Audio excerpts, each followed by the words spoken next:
Hey everyone, welcome to Reel, where we give our opinions on movies we've seen. And today it is Star Wars The Rise of Skywalker, the final entry into the Skywalker saga, and the final of the mainline Star Wars movies that started in the 1970s. I'm Zandrous. And I'm Faye. She is an audio only because things have kind of gone to pot on her end.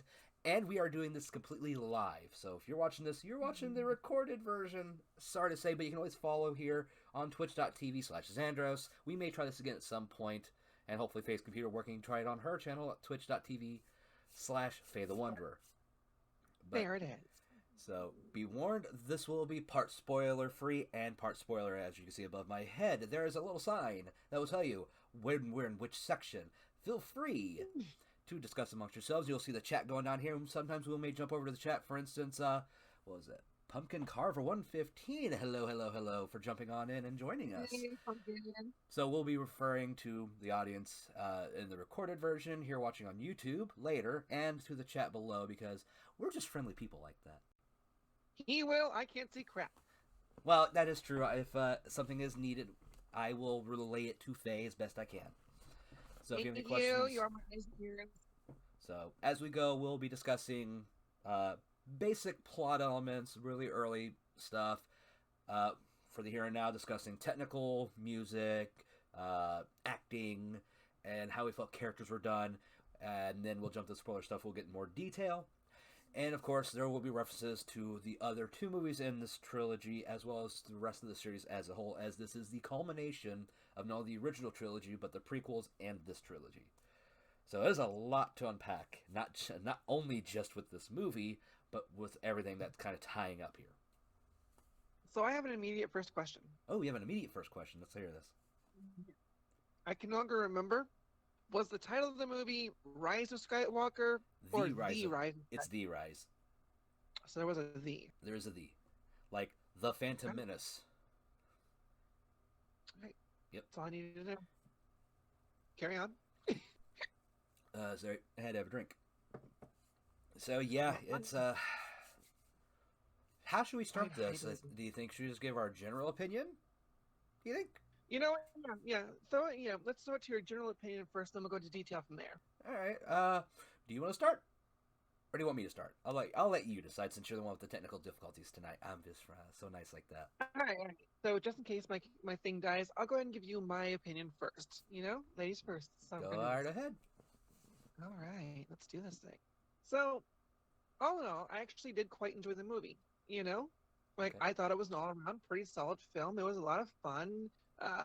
The pacing did feel a bit rushed at times, but Mm-hmm. in general, I felt like it was a good romp. You know, I quite enjoyed it. It tied up a lot of loose ends and a lot of questions I'd had, especially after that second film, which I don't want to talk about. Oh, don't worry. I'll be talking about that. You know me.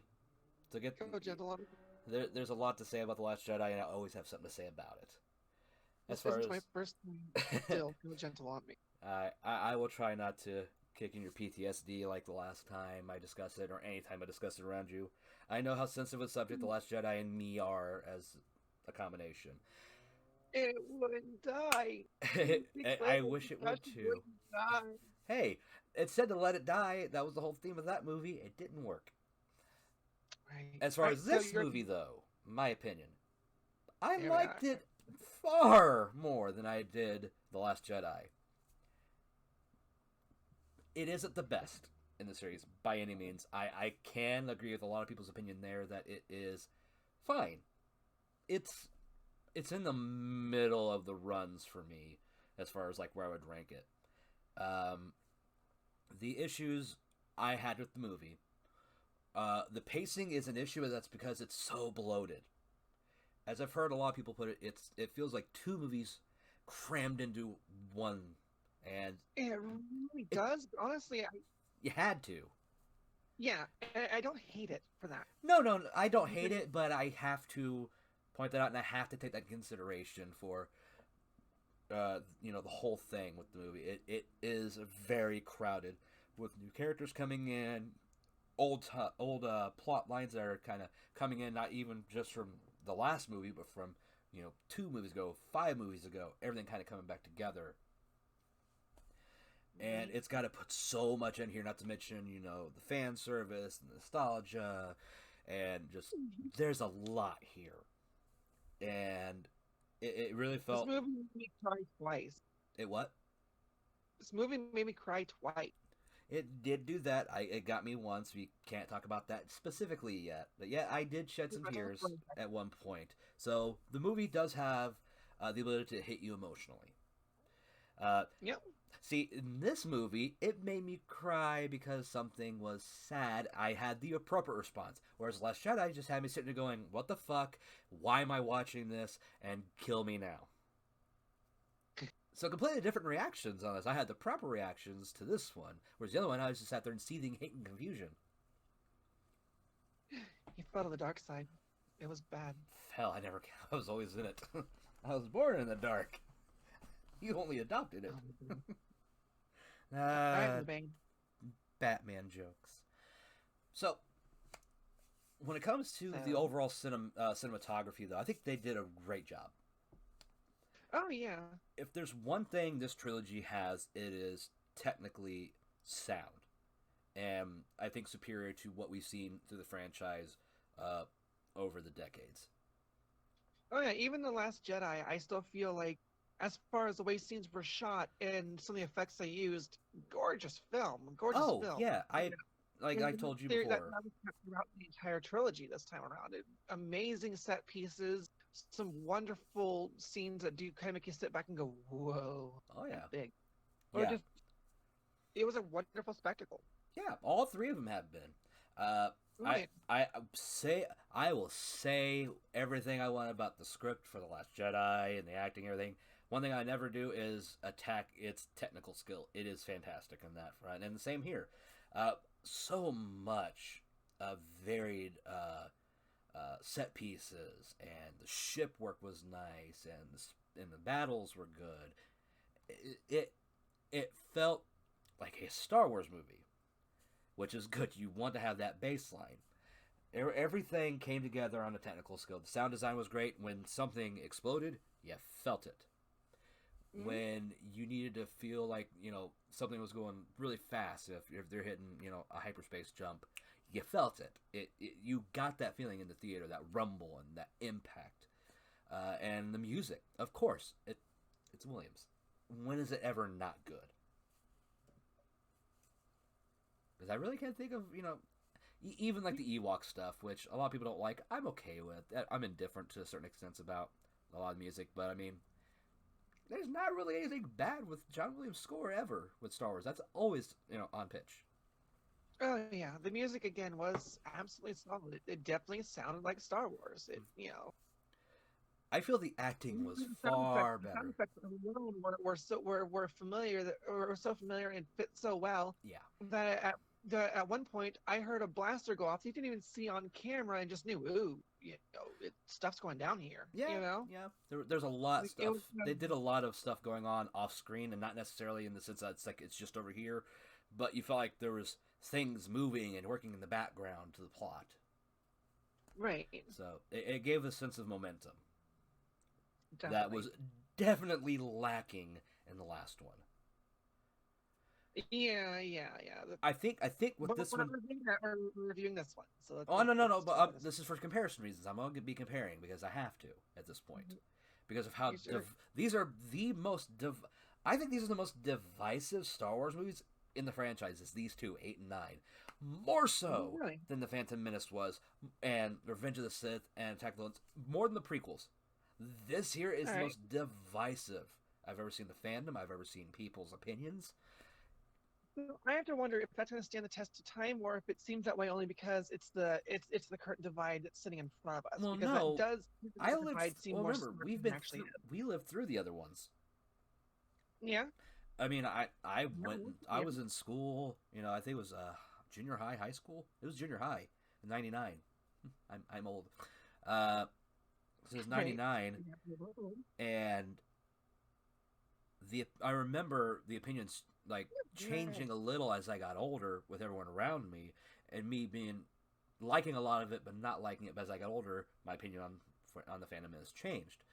But I got to hear more about it as I got older, the stuff that was going on around me that I didn't know with the greater fan base, because this is before internet was as readily available and as rampantly out there and in your face as it is now. It was social media, and then Attack of the Clones, and how that's been, because we all were making fun of that.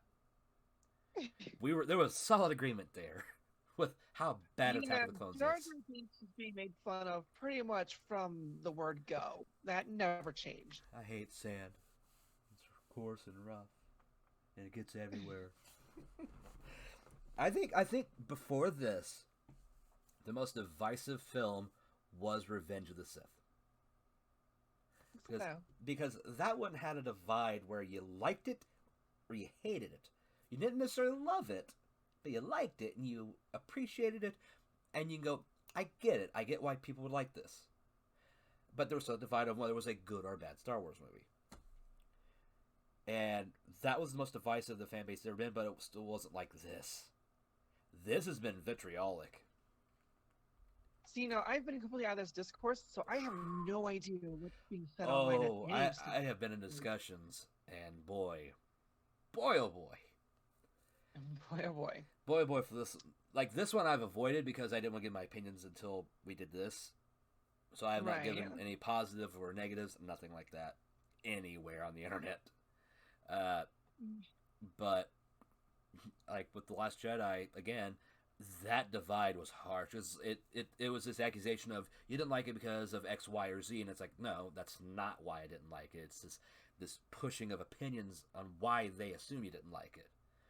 And then you give these criticisms, well, you're just wrong and don't understand, and it's And now we're seeing the opposite, with people that were being attacked last time for the negative opinions tend to have the positive opinions this time, and the positives from last time are now the negatives, but there's still some crossover on that even. Huh, that's weird. Oh, it's been something. Hey, it is what it is. Let's get back to the movie. Let's get back to the movie. Let's get back to the movie proper. We're going way off into the bushes. That's on me. But the point is just getting to the understanding of this is really a divisive movie for the fan base as a whole. Whether you're a moderate Star Wars fan, have never gotten into this trilogy, or if you're from 1977 to now, you've watched every one of them, you've read all the books, the canon, even if it's not canon anymore. That kind of fan. So, that's what we're getting on here. Maybe you can be like me and just be more of a Star Trek girl than a Star Wars girl. It's fine. I mean, I like both. I've always been more of a Star Trek kind of girl, but I can appreciate Star Wars. I like fantasy, so that's why I like Star Wars, but I like my sci-fi, which is why I like Star Trek. I grew up with both. I grew up watching, like, around the same age, I was seeing Star Wars and Star Trek, like, roughly from around the same time growing up. So I've always had both, and I've always enjoyed both. Now, see, I was raised on Star Trek. I didn't see Star Wars till way later in life. Yeah, that's fair enough. Mine was all childhood to now.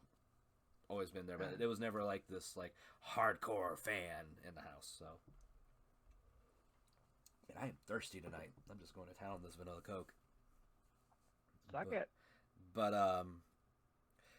the creature design, I think the creature design in this movie was good. He's trying to get away from that comment. I'm not gonna let him. That's fine. I'm still gonna talk about the movie.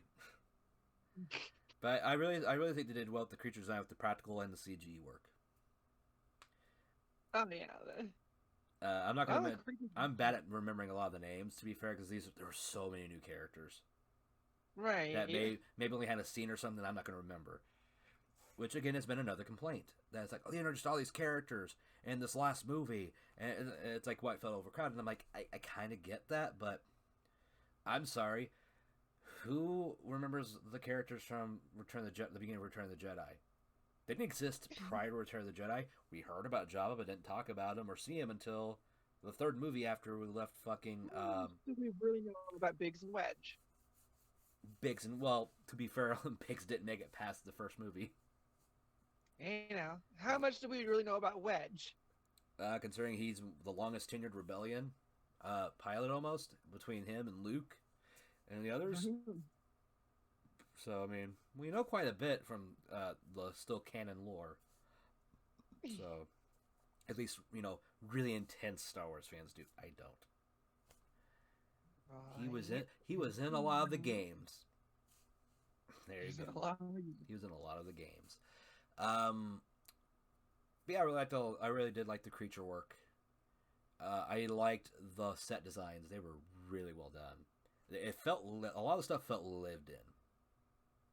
Yeah, they did a good job with that. Yeah, it felt alive and like thriving, even during the places where everything was like occupied.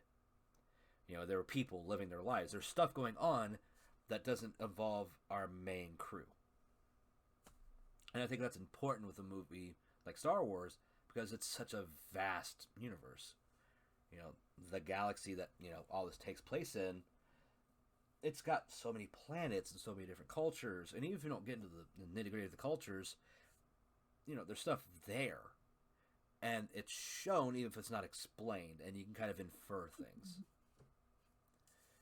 And this movie has that in spades, I think, from some of the different set pieces we got to experience. Yeah. I think they did well with varying things up, even if I think they went to a few too many locations. I think they could have cut a couple of things and streamlined them a bit that we didn't really need. But all right. I'll explain a little bit later on that one. Again, not a lot of the major ones. Not a lot of the major ones. Just kind of like we could have used a few less. Yeah. Well, let me think. What else here that we can discuss is not spoilery. Sorry, I'm still a little stopped up. Ugh. Same, hard same. Yeah, but I haven't done a lot of sneezing today, so that's good. Hey, there you go. Yeah. Set like right now. What the hell was that? It's people blowing up my phone even though I told everyone. It's like a fucking semi-truck went off my ear. Jesus Christ. Maybe a semi-truck did go off in your ear. Oh God. That's scary. Maybe this whole time I've been Trucker Fae. You don't know. You don't drive. Shh. We're the Mystique. Who drives you around? Random people who see me on the side of the road? Sometimes, yes. See? I know my bread's buttered. Frigga Wolf. Do you know a Frigga Wolf Spirit? Frigga Wolf Spirit. Because Faye has a vibrator. Oh, well. What? Hey, how's everybody doing? Let's get back on track. I'm not editing that out, by the way. That's staying in. You dick. And hi, Frigga Wolf Spirit. Thanks for joining. All right. But you put it mean to me, I don't like it. Do you have something you want to talk about for more of the spoiler-free stuff? Anything that stands out that we can speak in general terms? I think we've covered a lot because a lot of the things I didn't say you've now said. Well, What about characters?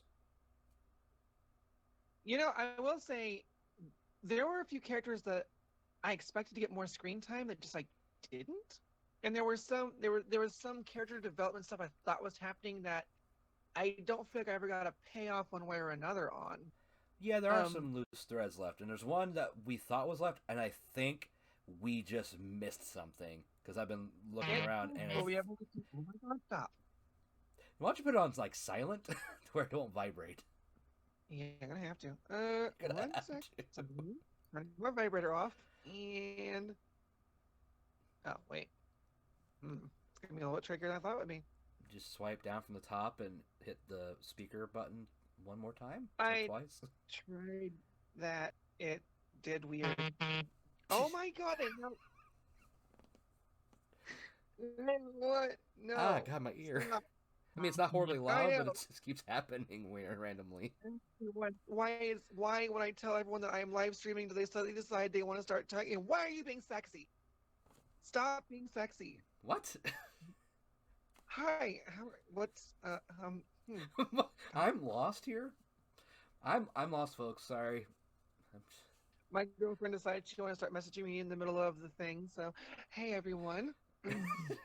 Weird. Tell her to come watch this. To watch the live stream. She can enjoy the sound of your voice that way. Oh, I like that. Yeah. Why you tell me to do it? You do it. But I do kind of see where you're going. But again, with at least one of the plot threads, I think we just missed something the first time round. Because I've been looking through on the internet, and Star Wars is sexy. Sometimes yes. Sometimes yes, it is. But the one thing I think we talked about near the end that felt like it didn't get resolved, I think it did. We just misinterpreted what was supposed to be said. Because and I'll get to that in the spoiler area, but I'll when I get there, I think it'll make some sense because it kind of clicked with me. I'm like, that makes sense. I just didn't see it because my mind was going somewhere else. Where is it going? I want to know. Please tell me. I will in the spoiler section. All right, cool. We're not there. Do you see the sign? You don't, but people here watching do see the sign. It says spoiler free. My computer is dead right now. All I have are little spinning circles where it thinks it's loading, but it's not loading. That's why I'm sorry your computer decided it wanted to die. I'm sorry too. Like, really sorry. I'm about to start crying. It's actually starting to really worry me because, like, my novel is on this machine. Hopefully, it's, like I said, hopefully it's not a hard drive. I know, yeah. Somewhere around here I've got the thumb drive that has my actual operating system on it, so I can't always repair it that way. Just let's see. I'm trying to think if there's anything else as far as characters. Do you think that the characters felt in line with development from the last couple movies, or do you think that a lot of the character stuff was in spite of certain things in the last movie or two? I'm a bad person to ask that there. Yeah, that there. Because I don't know, there's a few people I just felt like disappeared for no reason. They did feel more like the characters from the first of this trilogy than the characters from the second movie of it. But boy, I can't see where how? Yeah. Boy, but I feel it does feel like there was a different character writer. Well, which maybe I'm wrong. There was, because the last movie was Rian Johnson, and 7 and 9 are both J.J. Abrams. Well, that's directing though. Who was writing the dialogue and stuff for the characters? J.J. Abrams was writing and directing. If I remember correctly, I think he may have had other people helping him as well, but he was still the one in charge on a lot of that. Where Rian Johnson wrote the last one. So, yeah, that was a thing. So that's why they feel more consistent with The Force Awakens than with The Last Jedi. That makes sense. Because from what we've seen now, after having seen The Last Jedi and this, and watching reactions, I can kind of agree that this felt like it was trying to course correct from The Last Jedi. And it was doing it hard. Like, we're going down the highway and all of a sudden it's just like fucking sharp U-turn to the left. But then again, that's after I already had the other direction hit up for The Last Jedi where it just went off the rails. In my opinion. I would preface it that's my opinion that The Last Jedi is awful. If you hadn't seen the past review, which you can go check out. This one's face name is Faye. What? Huh? Hi, how are you? I have no idea what you were saying. But it's a reference who the chat's gonna get. Okay. But anyway. But yeah, no, the Rise of Skywalker is definitely a course correction and a response to The Last Jedi and the fallout from that movie, both in universe and from the fandom. Where that's for better or worse. For some people, like me, I think it's better because The Last Jedi just screwed up so much, in my opinion. But there are people that think it's a bad thing, and I can kind of see it because they feel like it incentivizes the people that were like really toxic about why they hated it, and that it justifies their opinions. It's like the people that were going after. Sorry. Woo. Going after Tran the last time around. Time around? Yep. Yeah, I liked her last time around. I really liked her as a character. I was a bit disappointed we didn't get to see more of her in this movie. Yeah, we'll get to that. But yeah. Right. Yeah, but a lot of people feel like that the way they did things in this movie when it came to, Rose or some other things, that was just kind of okaying the toxic behavior. And I think that's a bit of a stretch, but I don't completely disagree with the point that it could seem that way, from just an optics perspective. Mm-hmm. But I personally feel this needed to happen to fix what was broken the last time, because it was such a broken movie. And this time, the problem, I think, was at a lot of points, they tried to overcorrect too much. All right, so do we need to move into spoiler territory so you can get the specifics there? We can stop just beating around the bush and doing generalities? Probably will hear in just a minute, honestly. I'm gonna make a U.S. main transition. Okay, we'll generalize on the plot. Overall, do you think the plot was solid?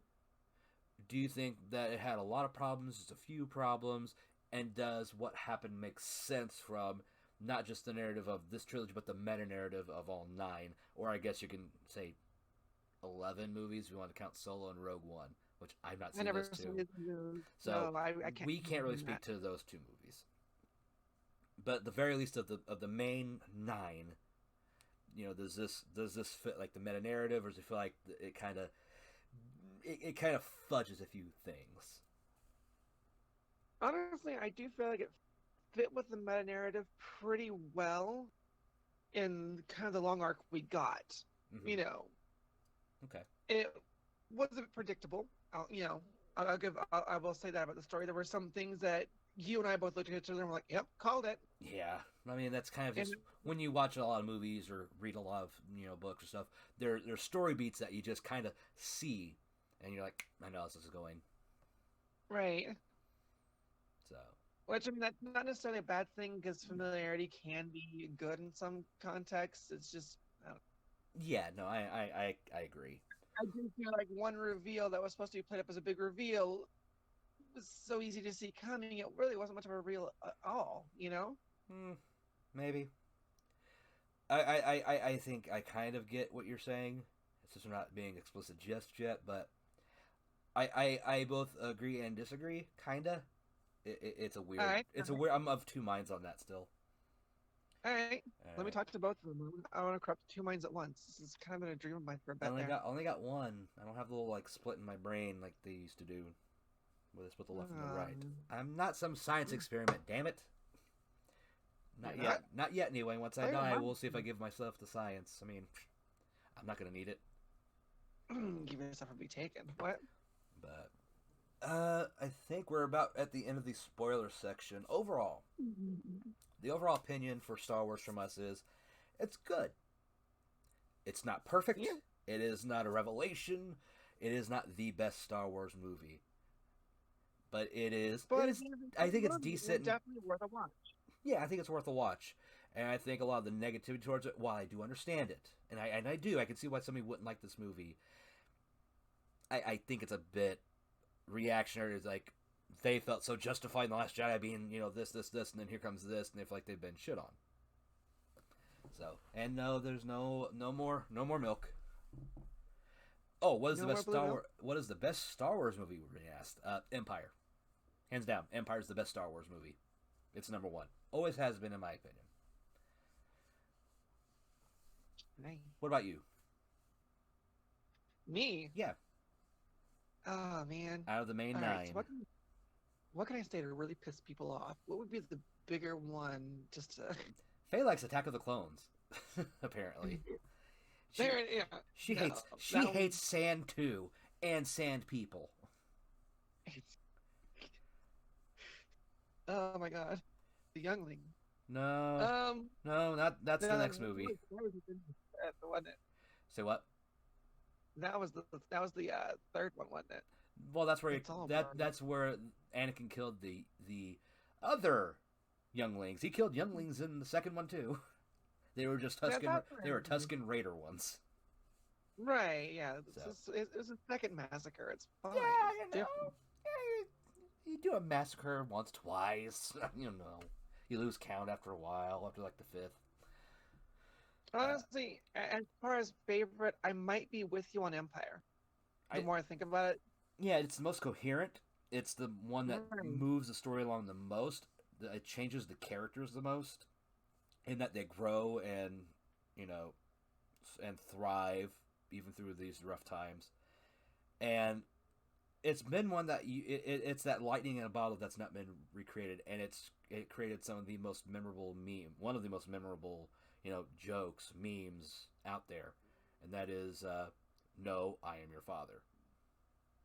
That reveal that has been one of the biggest reveals in cinematic history I think because they avoided very deftly there, saying it the wrong way that everyone remembers, but isn't how it was said. yeah, no, everybody does it. Luke, I am your father, and it's like, yeah, that's not how it went. See, he knows that and tried to avoid it because he knew there was a pitfall there. Because he Well, is that kind of nerd. This is why we well, no, it's appreciate him. because I know the actual line, and I'm a theater nerd. Nerd. Nerd. But yeah, Serenity is the I best Star said Wars that movie. I I really have not love seen because you know Serenity. I love nerd. Have you seen Serenity, Faye? Yes, I have, and I I watched all of Firefly as well. I haven't. But Really? Have you yeah. seen all of Firefly? But Loki over here was saying Serenity, best Star Wars movie. Serenity? You know, he may not be wrong. Serenity is the best Trigun movie. Just minus the alien, hero voiced by Johnny Yambosh. Anime person. So, I think we're about ready to jump over. So, if you, watching in the YouTube version, are not interested in spoilers and want to stay completely spoiler free, this is going to be your final warning. Our recommendation is go see The Rise of Skywalker. Yeah, Right now. Cowboy Bebop might be a better, more apt comparison there, Loki. You're right. I will bow to that one. That is the better option compared to the Trigun comment. You're correct. But So if you don't want spoilers, then see you Space Cowboy. more or less, you'll go to the timestamp that's going to be put down here, somewhere around here in post. I'll do that. And for those watching live, your warning will be coming here in a second as we will be switching over to the spoiler section. So if you are wanting to bow out now and have not seen the movie, do so now. We will not, hold it against you. We get it. You don't want to be spoiled. And I didn't either. That's just how I am on that. We will give you the final warning here in a second, but recommendation from us is go see it. Make your own opinion. I liked it. She liked it. But opinions are... I will always say my opinion on everything is go make your own opinion. Yeah. Don't follow the group. Don't do what everyone else is doing. Go see it, make your own informed, judged opinion, and then decide whether or not the group is full of shit. Because half the time, the group is full of shit. Yep. Unless it's Ghostbusters 2016 or Power Rangers 2017. They're shit movies. Don't go see them. Don't ever watch them. Burn any copy you find. They are objectively terrible. I mean, okay, Power Rangers was at least okay for your teenage kind of angsty movies. It's a great breakfast. It's a great Breakfast Club knockoff. That got me pissed. Say what? That is the only review we've ever done where I got pissed in it. I know it's great. You still haven't reached. You haven't reached my levels of nuclear yet, though. I don't reach your levels of nuclear. I can't reach your levels of nuclear. We're talking. Was it DEFCON 1 or is it 5? Which is the 5's the highest, right? DEFCON 5, or is that the lowest? When I rage, it's a very different kind of rage from when you rage. This is true. So, all right, you've gotten our opinions, ladies, gentlemen, and others. We are now entering the spoiler section, as indicated above, right there.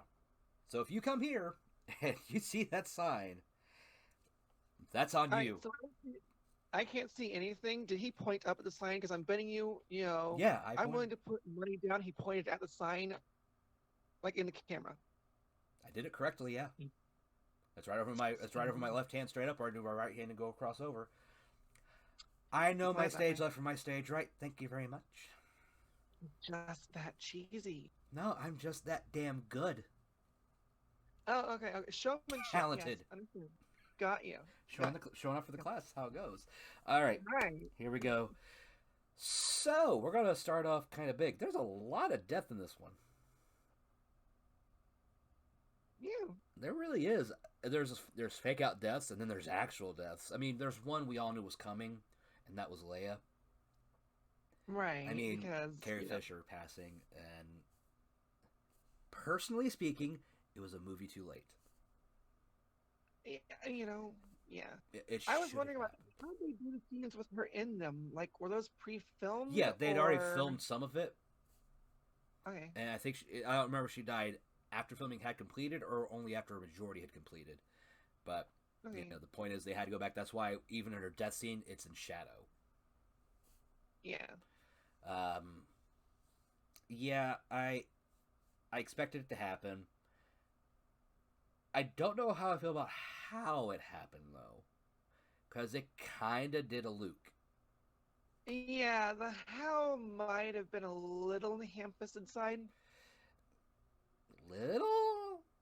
A little bit too much I think, tell and not show until a little bit too late. to be fair, they kind of had to, but I think it. I think considering what they say, also they also talk about in the movie with her, pre-episode 7, that they show, that this shouldn't have done as much because it's a message. Right. Basically, what happens, for those who want to know, when Leia dies, this is happening during a fight between Rey and Kylo, which is, if you watch the trailer, it's the fight on the old Death Star ruins on one of the moons of Endor. Which, hint, hint, it was a moon of Endor. For those who didn't know where a Death Star would crash at, watch episode 6, you'd know. But it wasn't the Forest moon of Endor, at least it doesn't look like it. But she calls out to Ben during the fight. And, like, he's got the upper hand on Rey. She calls out to him through the Force. And it's such a drain on her that, like, this Force system to kind of stop in place. And I don't know if she was, like, Force holding him, maybe? Or it was just, like, a Force distraction. Because this is, like, Force noises at you. Just, Ben. He stops. Yeah, he stopped. Rey's got him and just, like, stabs him. Right in the gut. And then Leia dies. That's it. And I think she used up all of her life force to use the Force to reach Ben in that critical moment, which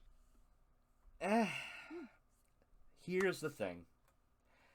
They had a far better, far more perfect opportunity in the last movie to do this. She should have died when the bridge was blown. Actually, yeah, it would have been poignant wrong. Oh God, it would have. It would, because that would have been that scene by giving her the magic. I understand now. She's trained to use the Force. That's okay. She knows how to use the Force. She can do that kind of thing. But in the point in the story when it happens, it literally looked to me at the time like they gave her magical Disney princess powers. Yeah, no, I completely agree because Last Jedi fails to explain anything. Right, and I even believe in that review I said literally it could have looked any more Disney princess had birds not literally flown in and grabbed the hem of her clothing to pull her back aboard the ship. Or some kind of talking mouse. Right. But no, I agree completely. The Mary Poppins thing was just ridiculous. And if they had just let her die in that movie, in that moment, it would have set up so much for Kylo's character going forward because he would not have killed her. But he still would have been partially responsible because he's in control of the forces doing it. And on the side that does it, that could have just haunted him. And right. I think that would have been so good, especially with the whole let the past die crap they tried to pull. Like, why didn't you do it then? Then it feels... Sorry. That's so important. Try that one more time. I'm sorry you were kind of muffled and I was talking over you by accident. Don't happen. It's one of those things where let the past die, but not this past because it's too important. It's like, I don't know, man. I don't know. Yeah. The whole thing. I get that the timing may have looked a little bit bad because hadn't she died shortly after that movie had been released? Yeah, and after they'd finished with the other one, pretty much, yeah. Right. Yeah. It was So the just timing could have been, sorry. so the timing could have been a little bit there, but I still think in terms of the story and how the story went, it would have been a powerful punching out point. It really would have been. Oh And yeah, I do feel like her departure in this movie felt less it felt like poignant. Luke. It felt like Luke in the last movie. Right. Hence It why I didn't said they Luked her. it didn't hit me until Chewbacca was wailing later on in the movie, Oh and my that god. See, Chewie made me cry. see, All right, that's Chewie that's a made me completely different cry. thing. That was completely different. That wasn't because Leia died that we felt bad. It was what that death meant to him, and the Right. fact that two people that he was closest with, all of his friends, are dead. In that moment is very poignant because of that. Because that got me. That got me too, and you were there for that one too. Obviously. Uh-huh. Yeah, no, I teared up. That got me hard because that So was the well point acted. yeah. Ugh. Yeah, Yeah, I shed tears in that one too. It was a well acted scene, well written out scene. Yeah, yeah, because what they did is but they I didn't still do like feel like stay. the The most music didn't powerful swell, did it? exit point would have been that movie. Did the music swell in that scene? I can't remember. Pretty sure it I think did. the music was more subdued. I don't really remember. I Yeah, was too we were busy distracted. crying. I was too busy crying with that poor Wookiee. Yeah, but what they did do, and I thought this was a brilliant shot idea as far as composition. The news is delivered to him, and like where it's up close, and that's when that starts. But they pull back to a farther shot, and I think that Uh, really helped it because it's this go tiny ahead. Wookiee in this field area by you know a starfighter just like wailing, pounding the ground, and just losing it. Yeah, and the way it's shot, it really does make it feel as if he and everyone is lost in the gravity of that moment. Cinematically, and the way it was shot, beautifully done, Yeah, wonderfully done. But again, I will say, as well shot and as much as I would love to rave about that scene, and it's a great scene. It is a cinematically brilliant scene. It's still the weaker punch out point than last movie. yeah, yeah. But that's not her punch out point. That's just the fallout. Right, right. So that it's like you didn't have that with Luke, No. and Actually, that yeah, Luke really does get robbed that moment. God, I didn't even think about that. Yeah, just now. Luke's death really does feel almost like an unknown it in the just Star Wars peters universe. out. It feels like it peters out. Yeah. Like you like the she drops the dice or the dice disappear or whatever, and I'm like, that's it. She's got it's like a mild chest pain. I'm like that doesn't really.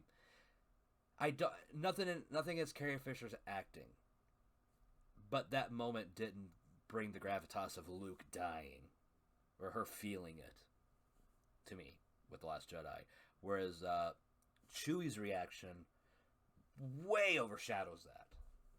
Right. It was the raw emotion of it is what really worked there. Is the It, fact that you could see any of us doing exactly what Chewie is doing there. And it really did humanize Chewbacca in a very real and tangible way. You wanted to go give the poor guy a hug and like, it's gonna be okay. We'll get through this. You know? it's You very felt similar. for him. It's very similar to what happened in The Force Awakens when Han died, because Chewie was there for that too, and that anger that Yep. was there, and him just like bolt blasting fucking Kylo like fucking full body, You, oh yeah, you and felt then that. just like fuck this, blow it. And it's weird to say this, but yeah, in this trilogy, I almost feel like Chewbacca is the most emotional actor in the entire. Like he does seem to show the greatest No, range of like. I disagree, especially with this recent movie. All They right, did. Ray was fantastic on the emotional scale. you know what? Yeah, yeah. Actually, Kylo Ray was and fantastic. Kylo was good. Kylo seemed to in this movie. Yeah, they did a good job all around on the emotional aspect of the characters and how they reacted. Let me think here. Other deaths. So, did anyone care about Hux? I mean, I'm not trying to be mean. His death, they kill off Hux. His death was actually more funny to me than anything else. It was. It kind of really was. Like I got it, but it felt almost. It felt almost. It would have felt in place in Spaceballs, the movie. I think it felt in place here. It did. Because of how Hux as a character has been throughout this entire trilogy. He's just been a simpering piece of shit. The entire But something time. about the way it went down felt almost a bit slapstick to me, which is why I say it almost fits in Spaceballs. Kind of, but we've had similar things with like Empire. They did something very similar. Yeah. Like, they're trying to show how ruthless they are and everything. It's just the guy is more or less just backhand killed. Like, oh well, you're dead. Kinda. But it was worth it, I think. And that it sucks, but it caught you off guard. It did. So I didn't think they'd catch him that quick. Right. So Hux is turned spy for the Resistance, not because he believes in the Resistance, not because he wants to take down the First Order. No. The reason for it is way better than that. The reason for it literally comes down to fuck Kylo Ren. Yes. Like that is the entire fuck Kylo Ren. It was brilliant in that matter, and just in that matter is brilliant. Right. It's just, I don't care about your little Resistance or anything like that. It's like, I just don't want him to win. Okay. Literally, just fuck Kylo Ren. and then it's a blaster bolt to the gut. Or as I called it at the end of which I think it was the second movie review where I started calling Kylo Ren Darth Tantrum. I mean, I'm wearing the shirt. Darth Tantrum? Where it says, you're tearing me apart. Yeah, you're tearing me apart. Oh, hi, Dark Side. the Tommy Wiseau Kylo Ren shirt. Yeah. And most people can't see it because of how this is trimmed, but yeah. I dress for the occasion on my reviews sometimes. I had a whole bit I wanted to do on camera that I can't do now because I have no camera. Yeah. Actually, Loki, they did not make Kylo Ren feel like, a petulant child this time. No, he did feel like a fleshed out character. It felt like he actually evolved. Yeah, he did. In the beginning of the movie, he definitely felt menacing. He definitely felt like a threat. He definitely felt like a nagging, gnawing presence. Oh, yeah. And by the end of it, missing. By the end of it, I was sad to see him go. Yeah. By the way, I'm glad you like the Room reference. Not a fan of the movie, but I'm all about my references. Also, other spoiler, Kylo Ren does not survive the movie. Which I really found disappointing because I was hoping he'd go on a redemption arc and we'd get. Well, he did. Something. He did, though. He did, but I guess what it is, I'm still hoping for my Old Republic movie because I want to see a long form redemption arc. The way we got one, or the way the story played out with Darth Revan. Because that was so appealing to me. There's a problem with that, Faye. Right. This was the last one. This was it. I know. This was the wrap. I know. Agree.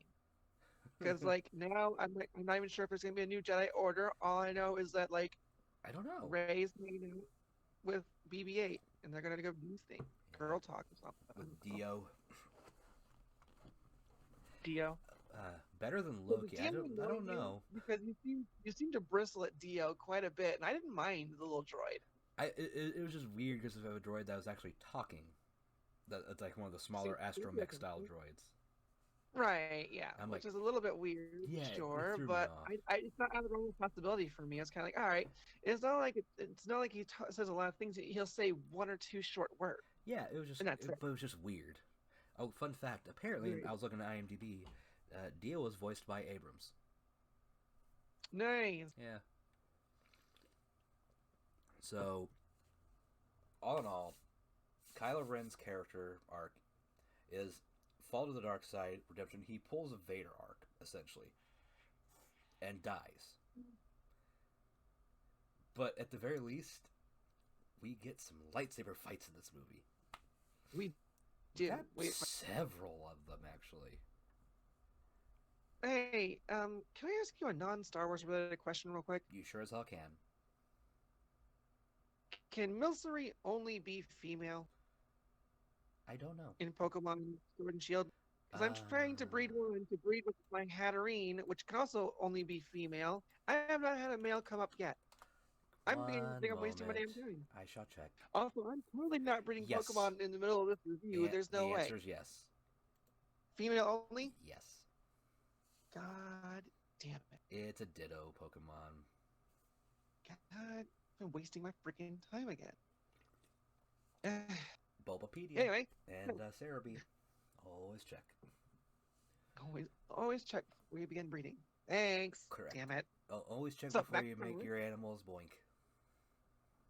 Well, you know what? Hey, I believe in spreading the love around.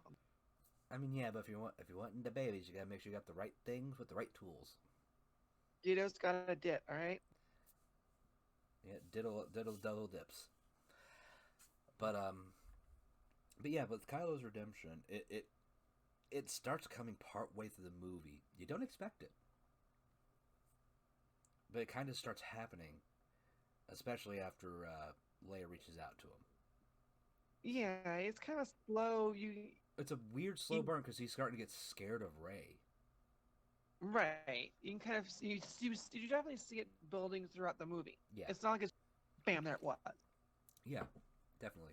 And then by the end, them fighting, side by side, and going against, the Emperor. Fantastic.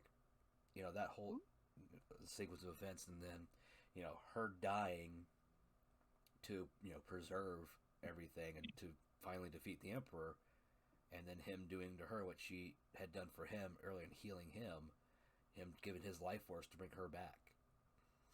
Right. So it was definitely I didn't see it coming, but I should have. I should have seen it because of the whole giving life force. They explained it earlier. Yeah, in the movie. again, where The worm. Yeah. so really anytime back in KOTOR, I was running around healing, or even in the Old Republic when I was playing a healing Sith character, my Zabrak. Mm-hmm. So apparently, I was giving away like part of my life every time I healed our raid because the people were dumb and didn't know how to do mechanic. Old So, canon doesn't count. So thanks, guys. You were literally killing my healer with your stupidity. Slowly and over time, I gave up my lifespan. Standing in the plasma flames. Pretty freaking much.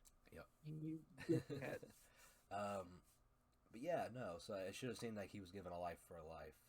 But hey, at least the Kylo Ray fans got what they wanted. It's true. They got their kiss. They did. And then he died. Not very Jedi. They wait 3 Which movies. I must say is not very Jedi like at all. But that's kind of what I like about Rey is that in the end of the movie, she didn't feel like a Jedi the way I've come to know Jedi. Well, She did feel a bit more like a gray Jedi than like a proper, council trained Jedi. what Luke should have been. Pretty much, yeah. Yeah. Instead of an IFS chewed all emotion. Yep. Rey, I think, was a lot better in this movie. Yeah, I agree. Because, hey, you know what they did? They showed her training. Mm-hmm. That's all I needed was to see actual training, not Luke giving a lesson by standing there talking to her and berating her, just kind of, oh, this doesn't seem right, kind of thing. Just, So that was good. They actually showed her training. They show her faltering. They show her struggling with, this like weird inner struggle with like the Force speaking to her and Kylo kind of manipulating the situation a bit and pushing and prodding her. And then you get the whole reveal, which, by the way, here's the biggest reveal of the movie. Rey is a Palpatine. One of her parents is apparently the biological child of Emperor Palpatine. By the way, it was totally going to be my whole gag during this part was like a whole reveal of the spoiler thing. Uh-huh. I've got a cowl over here. I've got a black shawl with a cowl on it. that does straight up look like some emperor, some Sith emperor robes. So it's just gonna come on camera after the intermission, and basically dressed as Sith. And so you're doing the whole thing. It's like, now I'm Faye Palpatine. Garbage like that. Like, Guys, you I have gotta fallen get the to the dark voice side. Here we are, right here. How's it close. going, smooth skin? Close. Really, this is more ghoul than that, isn't it? A little bit. Doesn't hurt. Little It's bit. freaking hurt. It's not Ow, as I picked it up deep on- and as forceful. Also not as Right. Irish. Dick. Your journey towards the dark side still waits. But it was definitely... I can't say I saw that twist coming per se. Right. But it definitely isn't out of the realms of speculation that I had seen. That's like, she's going to be, Palpatine in some way. Or like some relation to Palpatine. Well, she was. Yeah, I never saw that coming either. I expected her to be a relation to Skywalker. I think everyone did to a certain extent. Or it could be one to like maybe like Obi-Wan somehow. Right, yeah. But no, Yeah. Palpatine. But I don't. Here's the thing. That means she's a Naboo. Yeah. Because Palpatine, if I remember, it's still, even in this canon, is still originally from Naboo. Wait, was he a senator from Naboo, or was he just a random senator? He was a senator from Naboo, but he was also born on Naboo, if I remember correctly. Let me take a look. If I can type, that'd be great. Go to Google. Yeah, Sheev Palpatine.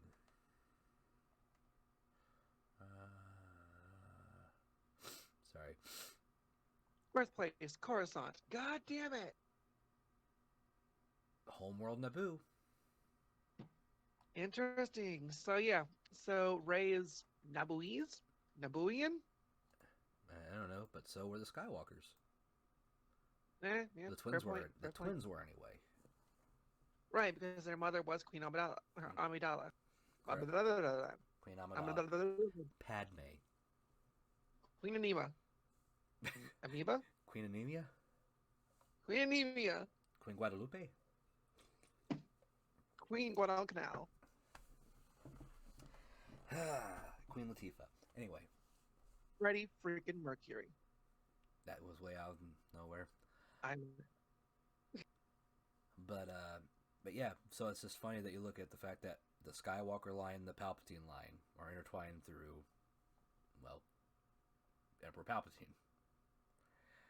He had his own bloodline because he has a kid, apparently, and then he impregnated Shmi, according to the new canon. Like he forced that he did it, not Plagueis, which I think is weird. But all right. So in the end of all this, who even was Darth Plagueis? or Darth Plagueis was just his master. I don't know. There is the book that is canon that talks about Plagueis. I have not read it, but See, I haven't read any of the books. I need to. I've read I've read like 1.5 of the Darth Bane books. Yeah, because I've heard some of the books that aren't canon anymore, but like have to do with after the movies, like when the Yuzan Vong or whatever they're called. The Vaughn. That gets interesting. Yep, there's a lot of good books from that time period, from the That's now what I'm legacy told. line. I'd love to read that, but apparently none of it's canon. Someone will read this stuff and be like, "None of this counts." It's like Doctor Who, right? Everything's canon, except for the things that aren't. Right. That's the whole thing. I like the Paternoster Gang. That was like my favorite like audiobook stuff you sent me. I listened to the crap out of that. Which one was it?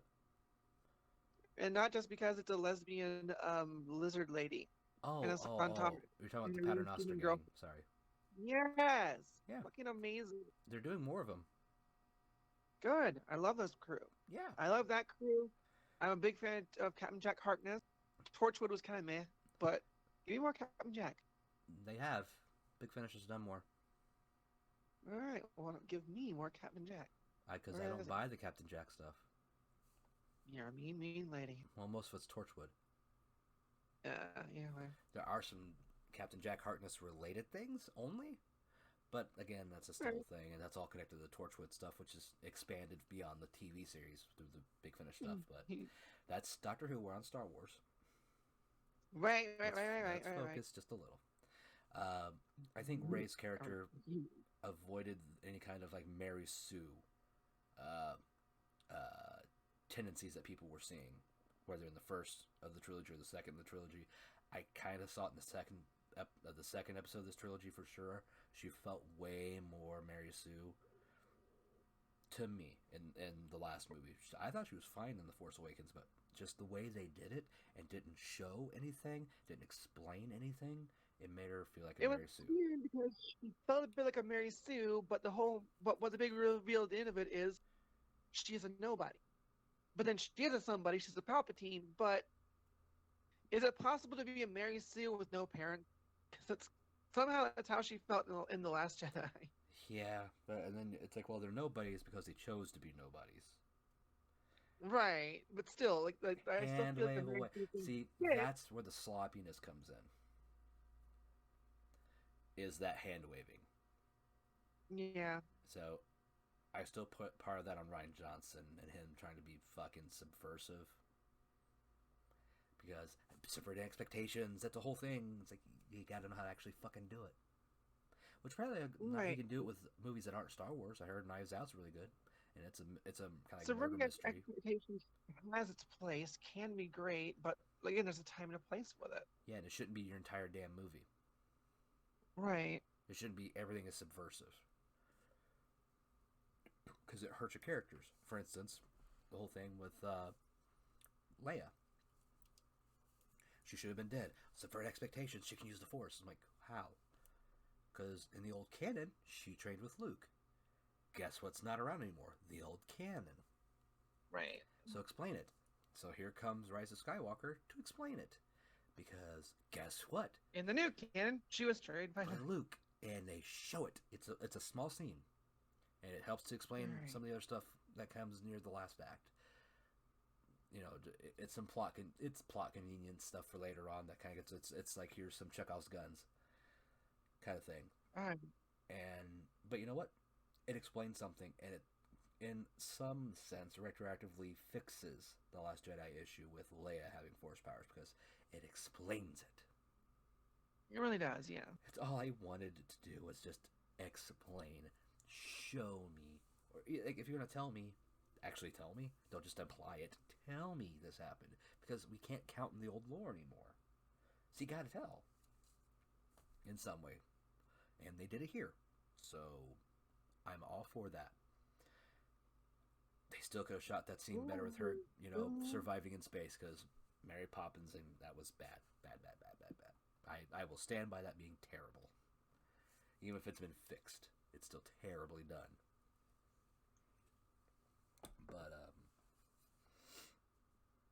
But yeah, all in all, I think they did a lot better with Rey here. So we were getting ready to talk about Finn. Finn. All right. What's up, Finn? I actually really did like some of the developments of his character. Yes. You know. He actually had some. Right. Although, all right, this goes to, well, no, we don't say at the end of Finn. Mm-hmm. I did enjoy that he finally found other people like himself, other stormtroopers that couldn't obey orders. Yeah. And apparently decided they wanted to set up shop on Endor. Mm-hmm.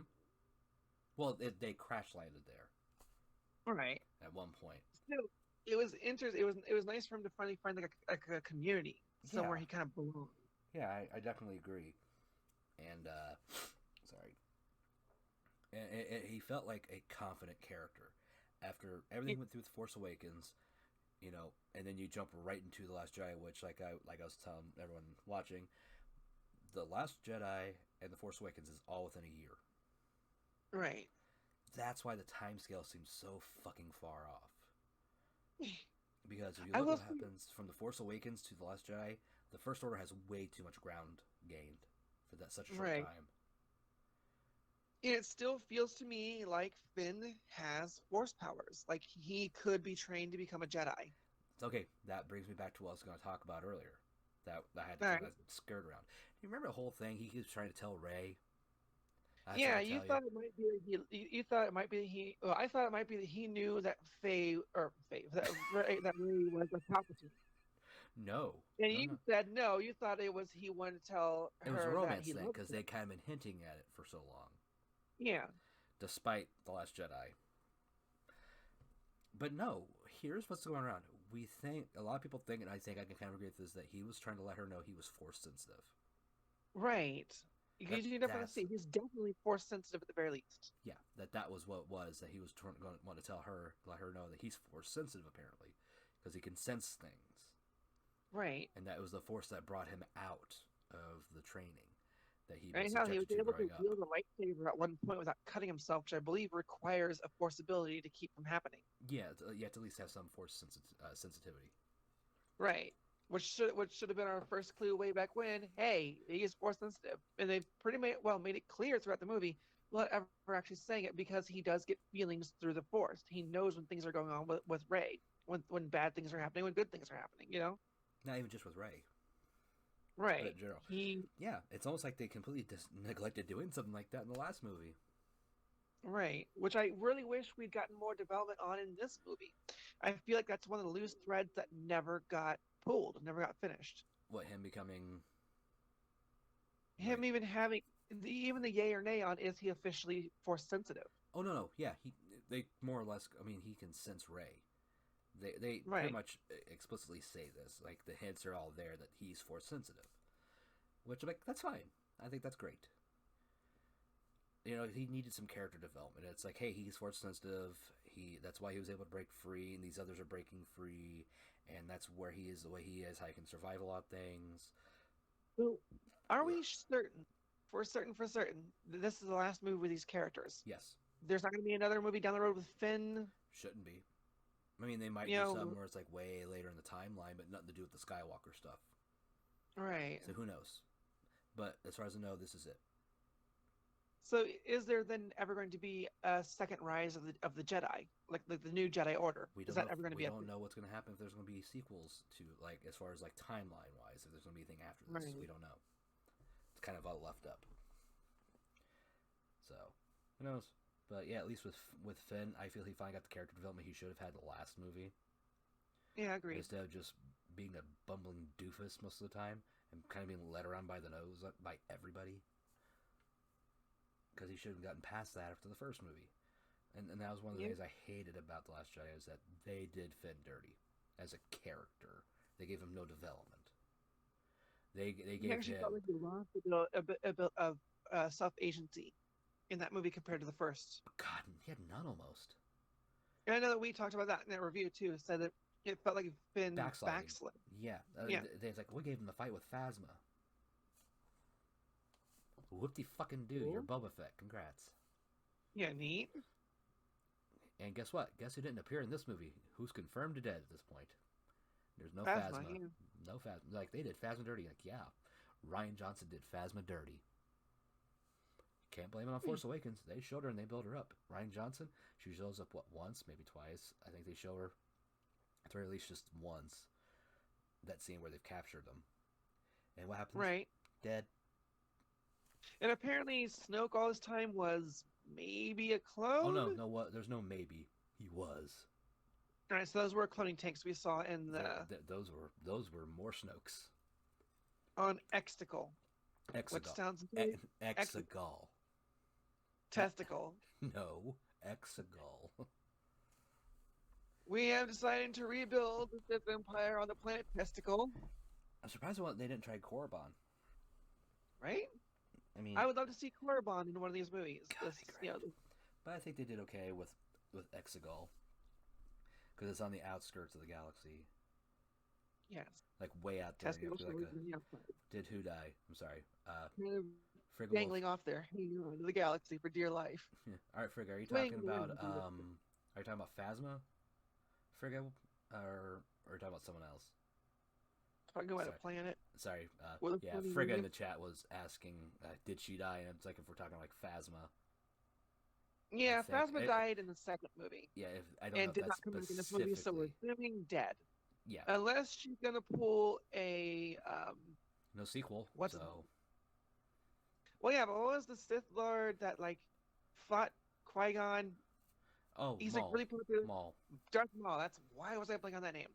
Yeah, unless they pull a Darth Maul with her and like bring her back in some other media somewhere, like she's not actually dead. She's also half spider. Yeah, no, You know. she got burned, dropped into a fiery pit of death. No more Phasma. Miss not appearing in this movie. That's Phasma. Not here. Yeah, she was not in the movie at all. She's gone. We believe tentatively at this point that she is dead, unless she is There's no merely Darth Maul sequels, dead. so In which she is not dead. She's just gonna come back next. She's gonna come back in a TV series, Extra Crispy. It'll be fine. I'm fine if they don't bring her back because they did nothing with her. And Deep fried no, pizza? I'll be really fair. Ryan Johnson did nothing with her. Yeah. It's like, oh, they She did was Phasma built dirty. up I'm like, pretty yeah, well as a good secondary villain. I wanted to see more Phasma. It was yeah. was They built the her way up. that went. I'd been fine with more of her, but guess who had the And reins to do more with her and decided to just fridge while her. we're on this note, I am a little bit disappointed that we didn't get any real development with Rose. She was just kind of there, then pushed Yeah. aside for So the new, remember Stormtrooper. you remember the thing I was talking about earlier about an actor and the problems with things? Yeah. Yeah, it's Mhm. Rose's actor. Oh, Yeah, and I'm like, now here's the thing. all right. Where was Rose gonna go? Yeah, on the Millennium Falcon, hang out with everybody. Why? She's a good technician. Why should she be on the Falcon? True. Because holy crap, how many times did the Millennium Falcon get its ass kicked in this movie? It at one point landed on a planet on fire. To be fair, that's because Rey's not driving it. Good point. But Rose is one of the higher technicians, apparently. Like working Yeah, directly under General they, Leia. they did kind of write her out of the script that way because they do literally say, General Leia wants her to stay here to work on some technical something. Yeah, they need her here. And here's the thing. I Yeah. didn't hate Rose in the last movie. I thought she was fine. I think they could have written her better. She was cute. She was cute. They could have written her better. Right. But I didn't hate Rose like a lot of people did. I think unwarrantedly, and the harassment was stupid. It was disgusting, and that shouldn't have happened. And Right. fuck anyone that did it. But I'm not upset that Rose didn't have much to do in this. She showed up. She was on the assault near the end of the movie. She gets in the action on foot. It's not like she did nothing the entire movie. She shows up. She's just not a prominent character and didn't need to be. She even in the last movie, did she really need to be prominent? My sister died in the raid. Okay. That's, I guess, a reason to, be passionate about the Resistance, I guess. Right. I know all this tech stuff. I do too. I know about tech stuff. We should go on a mission because of tech stuff. Okay. Tech. Tech. And then we got Canto Bite. The big fucking goose egg of a storyline.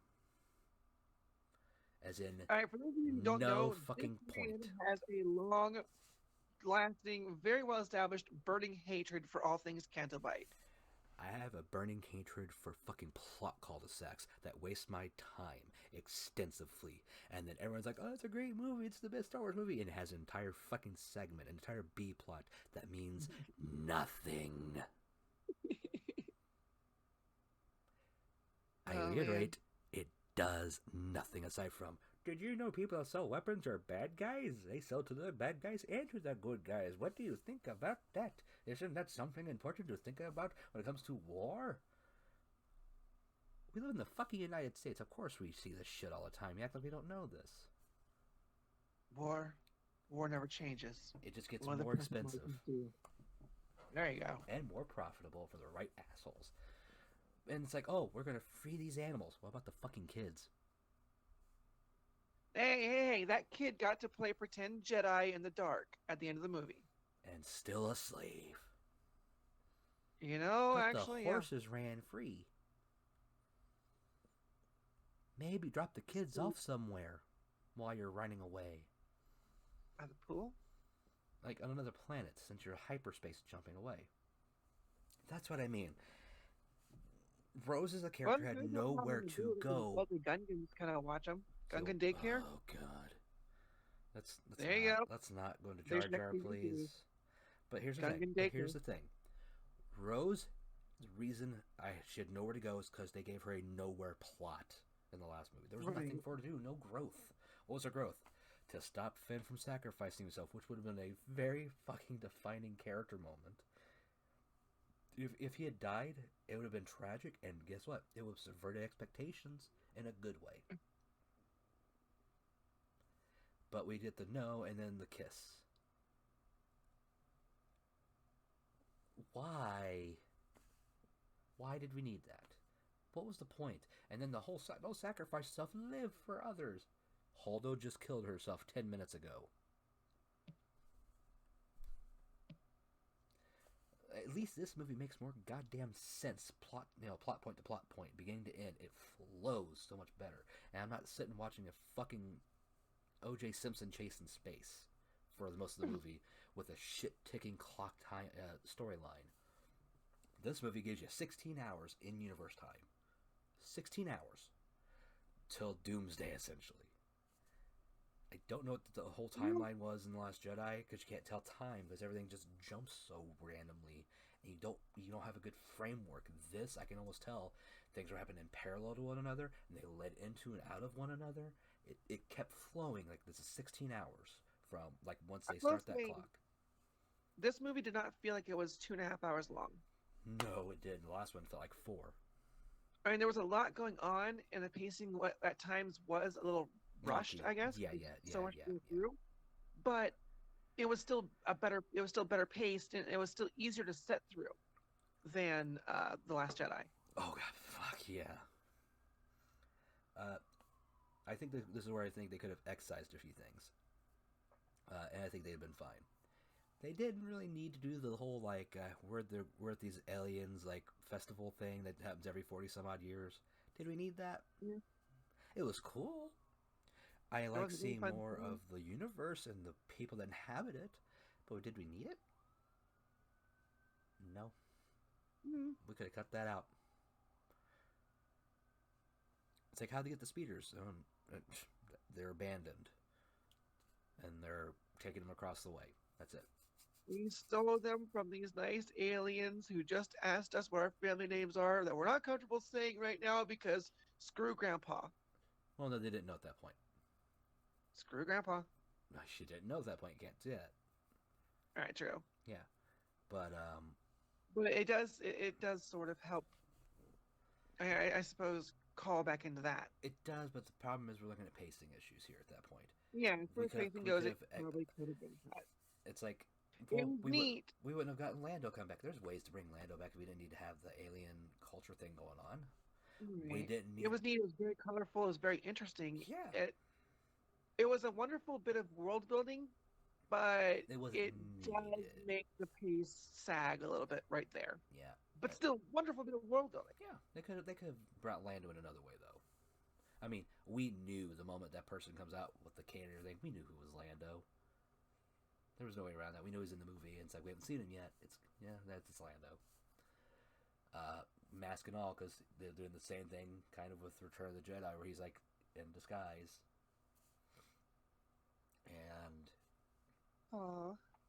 And that iceberg in space, that ice asteroid thing, we didn't really need to see them going in there to get the information. You know, we could have just cut in partway through the hyperspace hopping, or the light speed jumping they were doing. Yeah. Could have just like skipped that whole part there with the weird alien thing, which means we could have skipped the part with the whole cutting his like severed head being plopped on the table, and then like force lifting that general up there to kind of do like the stronger version of the scene from episode 4. Yeah, there's established the Empire are dicks. They are bad guys. They are ruthless. They will do whatever it takes to get information. We know this. Yeah, so that's what I'm saying. There are things that you could cut and excise and slightly rework that would have done better for the pacing. For sure. They were interesting stuff, and some of the characters that you meet through there are fine, but did you need it? Nah. Did we, what do you think about the planet they went to? God, I cannot remember its name now. I'm really bad about this, but where they go to get C-3PO's brain worked on. Oh, starts with a J. I can't remember. It was kind of a bouncy word, very punchy. Yeah, but I just can't remember right now. I'm gonna forget plot things right now, people. It's been 24 hours, and I don't want to search up everything. Jimmy. Jim something. Jiggy. Focus. I think they could have cut down the time on that a little bit. They could have tightened that up a bit. Yeah. We didn't need to have that Although establishing scene. give us that planet did give us a lot more information about Poe's Oh no, backstory. I'm not saying cut it. I'm saying we could have tightened it up. We didn't need to see the Knights of Ren walk around in close up. Could have had them in the background somewhere. Actually, the Knights of Ren were kind of useless this movie. They I didn't kept do thinking they were much. going to be a big threat, and there's going to be this big fight, and it ends up just being Kylo Ren fighting them, trying to get to Rey. Near the end, yeah. Here's the thing. I thought they Yeah. were supposed to be Jedi. Like Jedi Were that they? he take. I could have swore that's what happened. That there were people that also fell. When Kylo turned, and then that's how the Knights of Ren came to be. I thought there were going to be other like Dark Jedi, not straight Sith, but Dark Jedi at least. Yeah. Like he was in control of them. They just on missions or whatever, and they kind of became non-existent entities for the most part. They didn't do much. So they still feel like wasted opportunity. Less so than the last movie because they didn't even fucking show up. But again, this has to make up for a lot of the plot stuff that was started 2 movies ago that Rian Johnson did fuck all with, or just tossed aside because art. Right.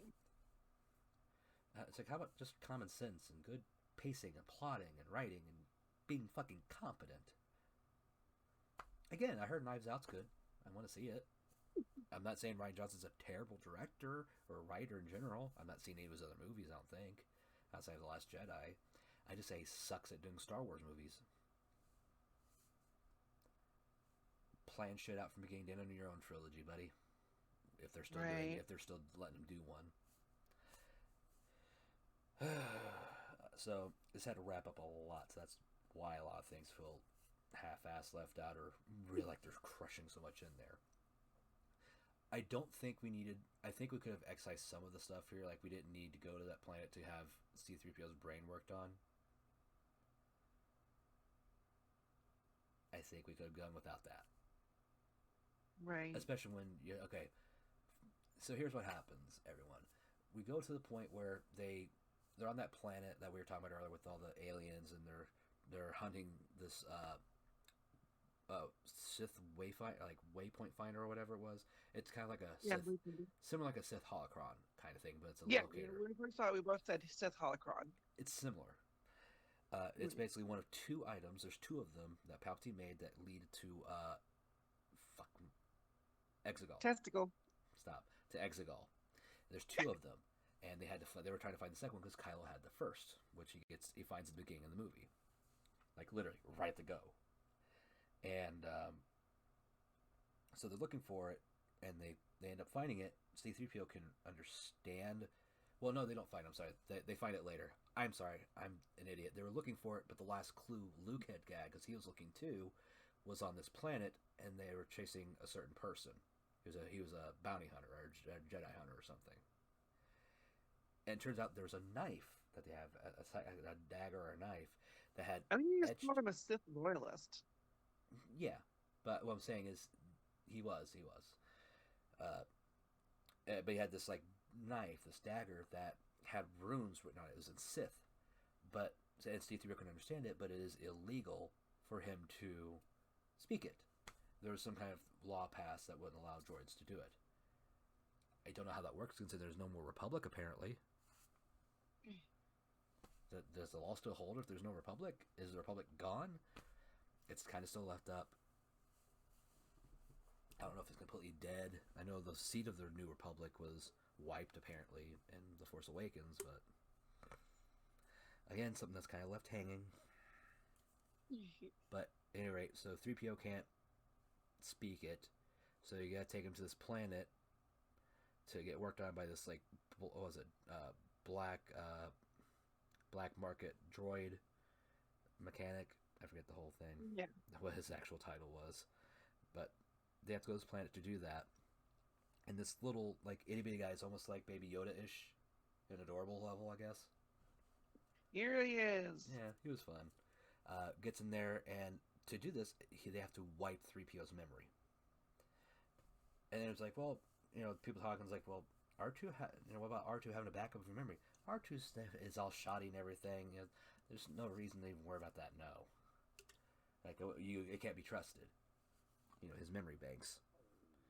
So they wipe his memory, and then the joke is, oh, he's relearning all these people, and they have some jokes and that go on for a bit, and 3PO gets his memory back. So that was the point there where C-3PO, I guess it was in the trailer I didn't get to see, looks at everyone right before they do their memory wipe, and he talks about he just wants one last memory of his friend. Yeah, taking one last long look at his friends. That made me cry too. Yeah, it didn't make me cry because I'd seen it already in theater and trailers. I'm like, oh, okay. I hadn't been spoiled. I know it's one of those things where it's like, I know. But also because they made the comment about R2 and his memory. Right. And I'm thinking, they're Chekhov's gunning again. And they did it. They did sort of, forecast that one a bit. Yeah. So again, something that could have been kind of condensed and save time on the pacing. Yeah. Now, learning that Poe was a spice runner was interesting. Doesn't matter in the grand scheme, though, does it?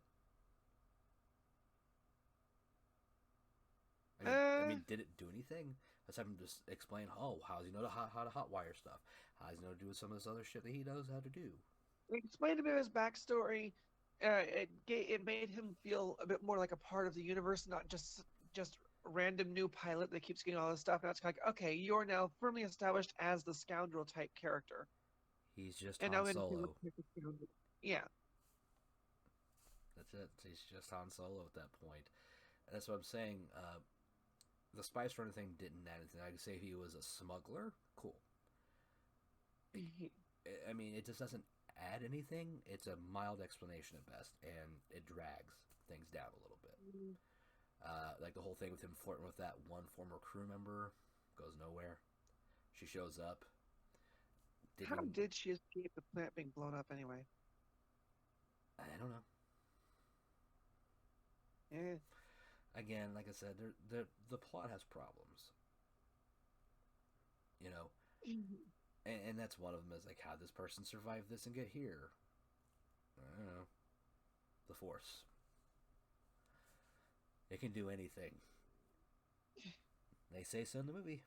And it kind of can. It can cause things to fucking bilocate. We'll get into that in a second, too. We're just trying to go through all these characters, but Poe is a bit of an asshole in this one. See, this is where you justify Poe kind of being a dick and why people are getting on Poe's case. Rian Johnson, this is how you do that kind of plot. I still cannot get over the shit they put Poe through when he did fucking nothing wrong. In this one, he's being kind of a dickhead. And there's friction between him and Finn. There's friction between him and Rey. There's conflict going on when he has to become the leader near the end. There's plot and there's character here for Poe. And the last movie, just like, you disobeyed orders. Like, kind of, but he kind of had to. He put him in a no-win situation with that. With those fucking bombers. That, as far as I know, had no hyperdrives. And no shields. And go to fucking snail's pace. And had live ammo that had to be magnetic dropped. If they had left when he was ordered to, they'd have been left there to die, sitting ducks. He made a tough decision. Because if they're going to die, they might as well try to take out that, fleet buster. Otherwise, guess what would have happened? They'd all have been dead. There would have been that slow chase. And when they found out later that they could be tracked through hyperspace, Holdo should have been like, I know Leia demoted you, and now we've, seen this happens. You did disobey orders. And I think you should still be demoted. However, I do not think you made the wrong decision. And then you tell him what the fuck's going on, and you wouldn't have had the mutiny. You wouldn't have wasted more of my goddamn time.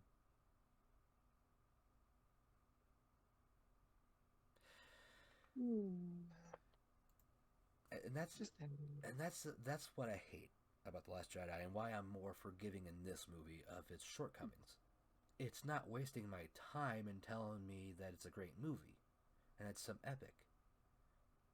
It's a fun movie, and it's the ending to an epic story technically, because it's literally an epic. It's 9 volumes of stories of Mhm. characters that spans generations of characters.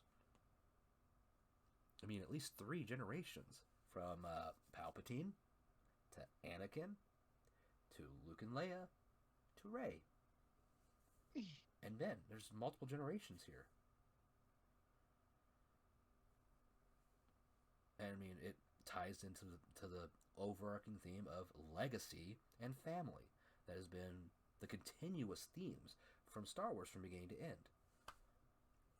You had Luke and his family, things going on there, and him wanting to get out and do more. And then there's an aspect of his father in the Clone Wars where he finds out and wanting to live up to the legacy of his father. And then the whole thing with Vader in the second movie and finding out that Vader is the father and Luke having to come to terms with that. And as far as legacy, Leia's got to lead the rebels now after her father's gone, and he was one of the leaders. So there's still that. Luke's got the legacy of Anakin. Leia's got the legacy of her father. Well, her adopted father, but still. And you got Return of the Jedi. You have the discovery of Leia being the twin sister. You have that whole thing leading up to the culmination of the family arc and the redemption of Anakin. And the prequel trilogy is nothing but legacy. The legacy of the Jedi versus the legacy of the Sith. You have the whole thing going on with Shmi and Anakin and their relation through that trilogy too, at least the first 2 parts, and how her death affects him, and his life growing up, how it affected him, and helped him grow, and the legacy of the Jedi, how it conflicts with him on his family. There's themes that span through, maybe not always told the best or expressed the best or presented the best, but it's there, except in The Last Jedi. That's where the hitch is. This movie tries to rectify some of that and still bring back legacy and family as themes.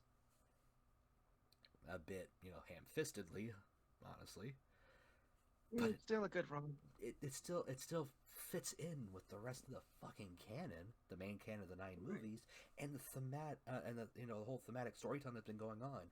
That's like an old epic. It's the epic of the Skywalker family and the influence of of Palpatine through all of that. He's the overarching evil from beginning to end. So I mean, this movie may not be the best climax to that. I can agree with that. They could have done so much better. But this is not a train wreck of a movie. It does fine. It does what it's supposed to do. It tries to wrap up what it can. It gives conclusions. It gives you finality. It develops characters and may have introduced a few too many new ones. But at least they had people here that we cared about from this trilogy, from the last trilogy, from the trilogy that came before that even. We care, and that legacy even comes back to the fact that one of the last moments we have with Rey before everything goes to shit with Ben is all the Jedi calling out to her. We're talking Mace Windu, Yoda, young and old Obi-Wan, Anakin,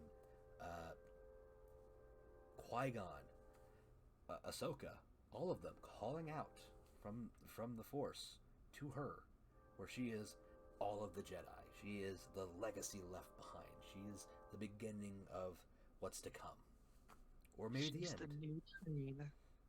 or like she's either the new beginning or the end of. We don't know which. I'm really hoping new beginning because I would love to see. Well, to be fair, if she brought balance to the Force, no Jedi, no Sith. Right, So, but I'd still love to see a new Jedi Order. By the way, and I'm resetting my PC, reinstalling Windows.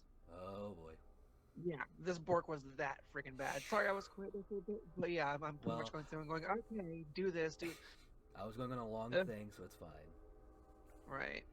Fucking I'm trains. so tired. Sorry about the train, everybody. I can't really help it. Sorry about my phone. My computer died. How are you? Well, I've been talking about The Last Jedi. Heard that. It was Yeah. weird. But The Rise of Supposed to be Skywalker. reviewing Rise of Oh, I know. Skywalker. But at least it connects to this. Right. I'm not just shitting on The Last Jedi. That was the last review for Star Wars we did. This was about The Right. Rise of Skywalker, but I'm being critical at least about The Rise of Skywalker. I'm not just glowing and just showering it Well, with no. all Yeah, of because the that's good. kind of our job here. It's not Yeah, about relating J.J. Abrams. It's about critiquing a film. yeah, and I think I'm being fair to it without being hyper against it because I was fair to The Last Jedi. I wouldn't fucking saw it because I expected Right. a good movie from the trailers and I didn't get it. Well, honestly, I feel like this is one of the things. I have no dog in this fight. Like I said at the start of this thing, I'm a Star Trek girl. Yeah. I'm not really a Star Wars girl at all. Okay. So I wasn't going Okay. into this with the whole fanboy. It's going to Okay. be great because it's No, Star no, no. Wars, or it's going to Okay, suck then because it's Star Wars. I can relate this to Star Trek. The Last Jedi Uh-oh. is Nemesis.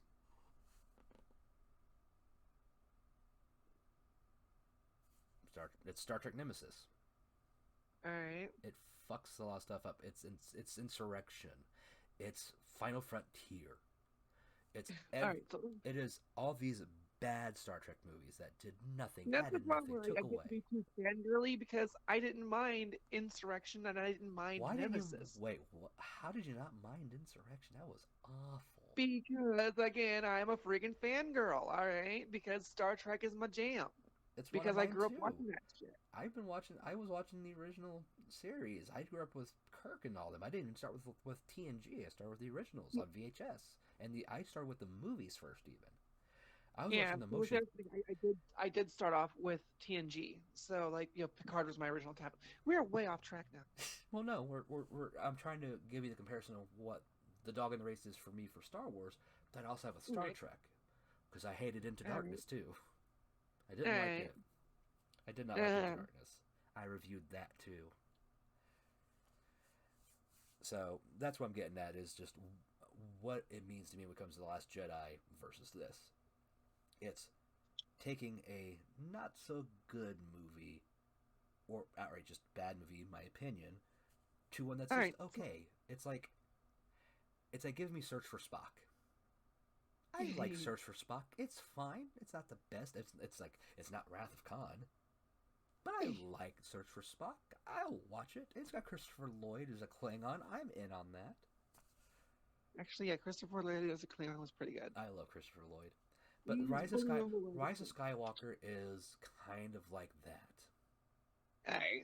It's not great, and it feels like it's hampered by plot a little bit. It's stuck following the search for Spock after, it's directly attached to the best Star Trek movie. Hands down, the best Star Trek movie. Right. And it's tied to this. And then you have Voyage Home. So, I don't know. what other sci-fi series have we not referenced here? I don't think we've done Stargate or Babylon 5 yet. I don't watch either of those. I have taste. Sorry. It's okay. I'm being a smartass. I've never gotten to Babylon 5, or I guess as most people call it, what Deep Space Nine ripped off. Let me think. If there's anything else to add in to this, as far as plot or character. Emperor Palpatine was fun to have back. Yeah, Palpatine was fun. I didn't like. I was kind of disappointed to see him back, but as the story went on, I'm just like, I'm actually kind of digging Palpatine still being around. Oh yeah, And the fact that I they was fine with hinted it. at Rey being connected to Palpatine by allowing her to lose control of herself and use Force lightning. Shoot, that It's actually a good touch for how the arc goes. It's like, oh shit, yeah, and then teasing Chewie being dead from it. Right. So and it's the fact that I know from playing KOTOR that Force lightning is a dark side ability. So it's like, ooh. Yeah. So she broke into the dark side power. Yeah, she got frustrated. Although I'm not sure that's canon in this verse, if like Jedi could use Force lightning if they wanted to, or if it's just a Palpatine line thing. But to me, that's not that I know. That's of, a dark no. side ability. Yeah, it's dark. That was the whole reason. That was the whole reason. Aside from the fact that I found it amusing every time, I kept lying to the Jedi Council. Give me some of that sweet, sweet drain life and Force lightning. Yeah, really. I mean, overall, when it came to the Palpatine stuff, I'm pro Palpatine. I'm sorry, I just am. You heard it here first, folks. He is pro Palp. I'm pro Palpatine all the way from Man plot. is pro Palp. I'm pro Plotpatine. Plotpatine. I mean, that's it. All right, all right. He's I a will plot say, device. He's a plot device. He is, but he was a needed one because Snoke went nowhere. I mean, I suspected Snoke was going to be a Palpatine clone at some point anyway. I mean, I will say, I was there for finally that. understand why everyone joins the freaking dark side. Because my God, the dark side has the best healthcare coverage ever. I know, right? Like, I swear to God, like, the guy's like falling apart. He's blind. To freaking the dark side Yeah. because you're the Sith. Because how many of these fuckers have like, look, you can chop some of these men in half, and they will still go on to terrorize the galaxy. They come back You with can spider throw legs. old, Cool metal spider legs. spider leg, a new bionic body, or part GLaDOS. The dark side has cookies. That is true. Cookies and better health care than what I'm getting through my job, I'll tell you that. All of us could get anywhere near good health insurance. That's for fucking sure, unless you're rich. Got to be a weapons dealer. Or work for Raytheon. Raytheon. Political cuts. Fighters. Boeing. Deep political cuts in my Star Wars review. Coming. Only here. Sorry, I'm in a fun mood. Joke there that kind of got talked over for our British audience, but yeah, it was. Oh, it's okay. We're talking about military-industrial complex here in the U.S. There's your explanation. We're talking about politicians and rich people giving money to weapons dealers and profiting from war. Basically, or have they all won it off? Basically, I'm telling you the thing that The Last Jedi tried to tell you. See, I keep tying it back. I can do it any which way you want. I hate The Last Jedi that much. But still not worse than Attack of the Clones. This is why I have PTSD from this movie review, because it's the movie review that did nothing. It's still happening. It's how long ago? It's still happening. I'm still in that review. You're in the ninth circle of hell. It's the review that never ends. It goes on and on, my friends. I just there's so much to hate about The Last Jedi, and it ties into what was, what this tried to fix. I want to review something else. We'll get there eventually. We're done with Star Wars after this for a while. I made it into our review of Avengers Endgame. I like the name. No, this is the review. Yeah, I'm still reviewing The Last Jedi, apparently. God damn it. We'll never stop reviewing it, Faye. We'll never stop reviewing it. No, but we have to talk about The Last Jedi because this is a direct response to The Last Jedi. It just is. So it's the nature of the beast, Faye. I'm sorry. The Rise of Skywalker. This is what happens in Star Wars when they're torturing people off screen. They just make them debate and review The Last Jedi over and over again. Well, Faye, you do know. Stuff, that's a feint. It's just The Last Jedi. Faye, you know everything in Star Wars is circular. It's all circular. We all come back to the same endings every time. Same beginning, same end. We end up on Tatooine. We end up on Endor. We end up on a Death Star. We end up under Palpatine's reign or under his thumb. It all comes back to The Last Jedi. That's how it all works. I don't mind if I end up just a pile of clothing on the floor and a faded memory of the Fae that was. I don't want to review The Last Jedi anymore. It's okay, Faye.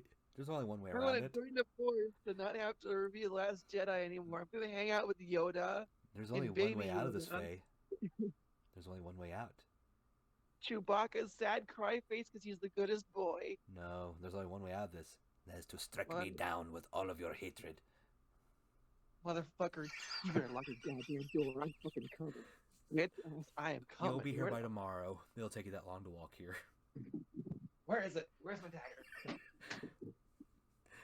You put him away, probably. Crap, not. I know. We were just talking about that last night. Putting your weapons away. On a camera because I literally stormed through half my house. Wouldn't it be a fantastic gag for a GoPro? Yeah, like Oh, just sure. where's my knife?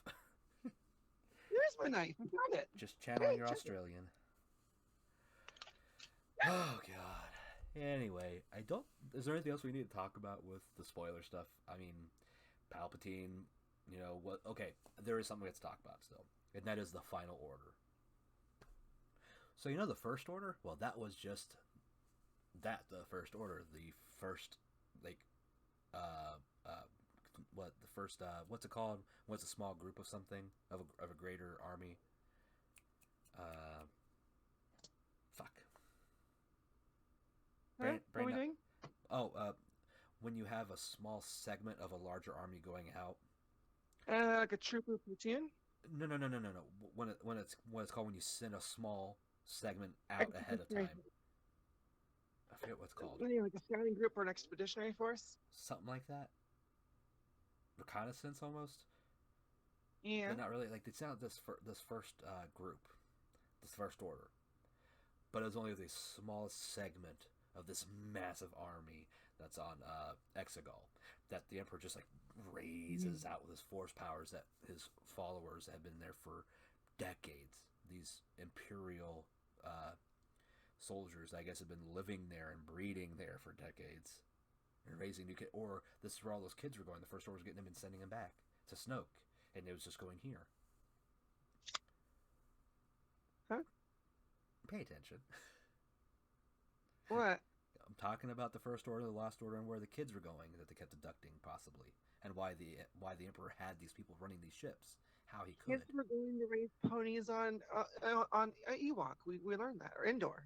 Well, no. What I'm saying is, You we can go know. Ewok. Well, we know how he had this army. It was the kids being abducted, probably. Yeah, see, Yeah. yeah, I guess that does explain because I was wondering about that too. Because there's all these ships. There's the A Imperial bad loyalists fleet. that they're still there too, like Yeah. General Pride, which we never saw before. That's good choice in actor, by the way. Did you notice that some of the stormtroopers that got killed and screamed were female? Yeah. That was interesting. I wasn't sure if that was Well, they're not. ew. Remember, these aren't stormtroopers. They're not the clone troopers anymore. They're actual like Correct. history kids. They're, Yeah. they're children of war. They're literal children soldiers that were raised orphan. Well, they weren't orphans. They were abducted. Not all of them were orphans anyway. Most of them were just abducted. So yeah, killing child soldiers technically. Final Fantasy VIII. Kinda, yeah. I mean, yeah, that kind of is.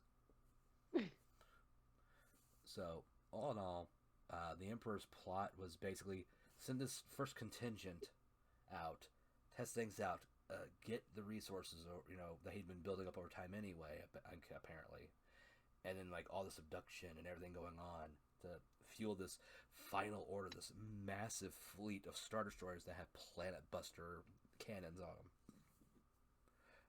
Now, mind you, they're not like Death Star big lasers; they're smaller, and it takes really long concentrated fire. Whereas the Death Star was like one big shot, boom. This was more of a build up to Pop Goes the Weasel.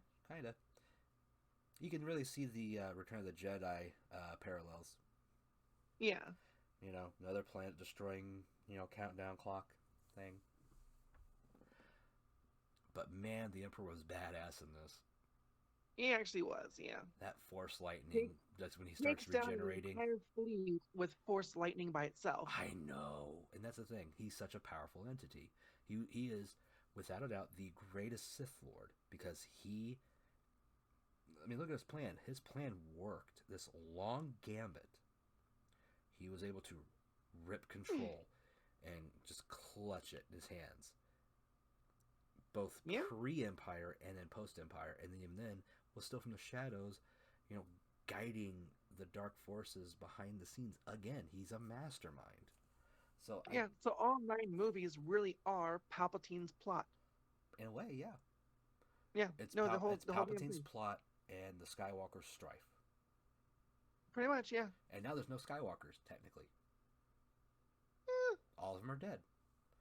Well, yeah, Rey kind of takes the title for herself, which Yeah, at the end of the movie, she says she's Rey Skywalker. So guess what? Rey's a Skywalker. There was that whole meme. Everyone's like, she's gonna be a Skywalker, isn't she? That's how they're gonna fix it. Because Last Jedi can't be nobody. Well, she is So nobody. yes, but not by blood. Yeah, she adopted a name. She was nobody and adopted a name.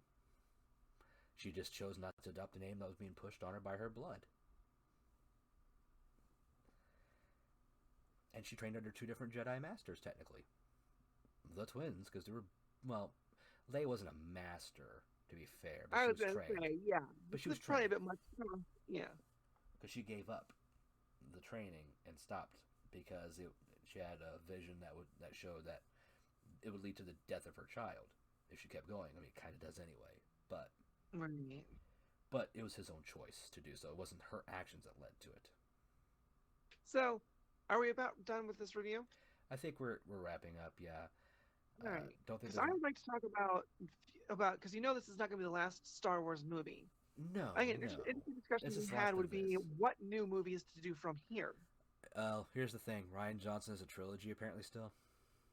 Uh, So we'll see how that goes and how much I'm gonna have to try not to kill people. I would love a trilogy set in the Old Republic. I've said this multiple times, Revan and Malcolm and all that, in the Exile. Yeah. But I would also love to see a trilogy that explores Grey Jedi more. Because Yeah, I get I'm you. still a huge fan of Jolie Bindo and just the idea of the Grey Jedi. Those that do try to walk that line between the light and the darkness, because it's got to be an interesting fertile ground to play with, because it can't be easy. It cannot be easy. And I'd almost think it would take more control and more force of will to abstain from both the light and the dark side of the force to keep that balance. Yeah, kind of.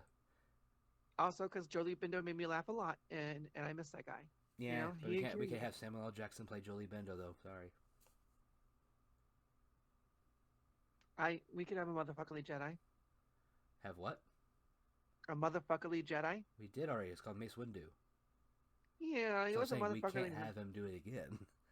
Right. He had the world's greatest ground pound though. At any rate, when it comes to Star Wars movies, I don't know what the future holds.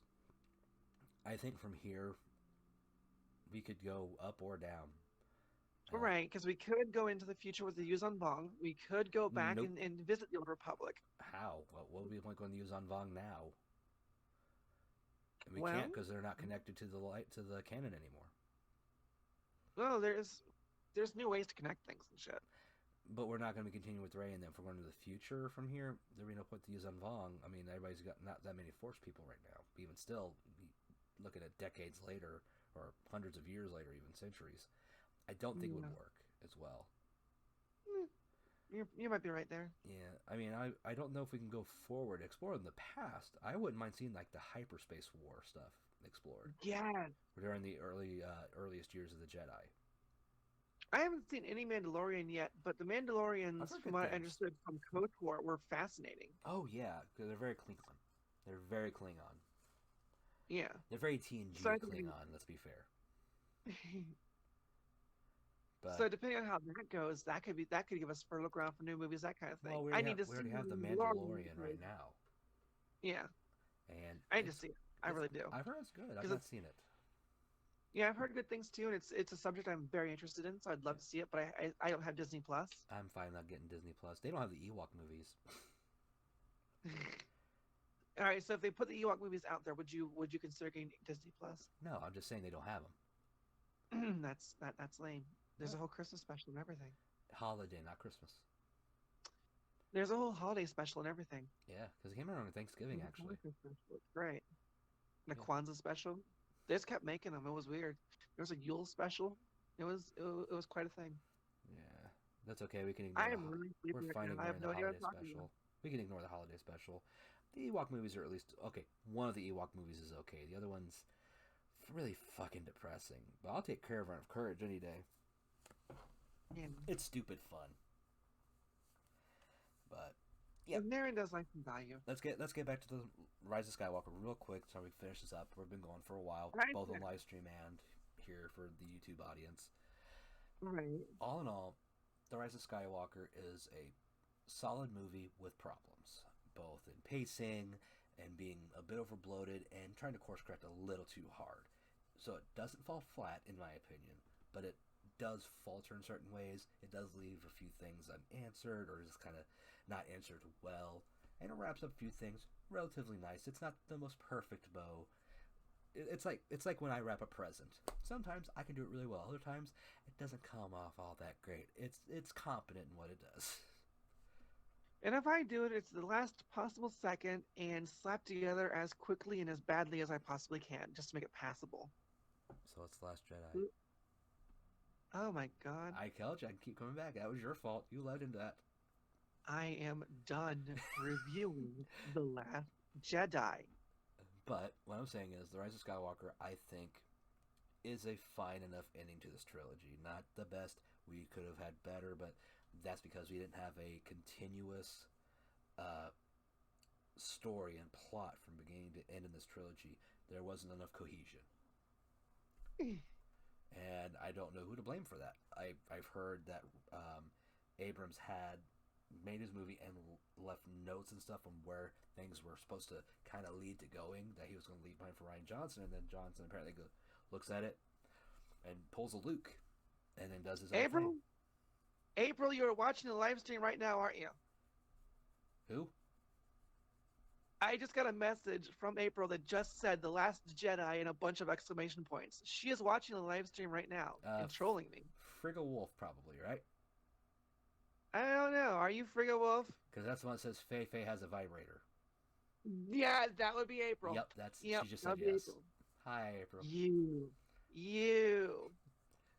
Love you, mean lady. Yeah, but the thing is, even after Rian Johnson throws away, supposedly, I don't know if this is true, throws this away and does his own thing, Abrams is brought back in after everything that happened here, because Rian Johnson's only doing one movie anyway. And then here comes Abrams trying to fix and go back to possible what he had plotted out, kind of, or at least had footnoted in for the next person to try to keep cohesion from, part to part. Right. So that's kind of where we ended up with The Rise of Skywalker, just trying to stuff everything in that was supposed to be there to try to fix, what went off the rails. And I say off the rails not just because I hated it, but because it just completely ignores things that were set up. It just stuff that it doesn't ignore. It just abruptly ends. The Snoke mystery, gone. Yeah. Rey's lineage is kind of like, what's going on? What's his connection with the Force, with the lightsaber? And hey, the Palpatine thing at least makes sense of it. Why is it calling out? Because there's a connection between the Skywalkers and the Palpatine. It just is. It's the Force calling out. It's balance trying to be asserted. At least that's my interpretation.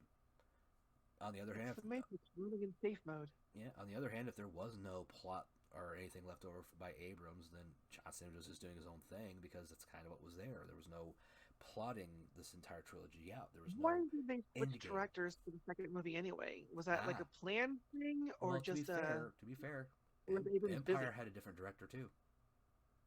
Oh. The first movie was Lucas. The second one was God, I can't remember his name for the life of me right now. I'd have to look it up, but it was a different director.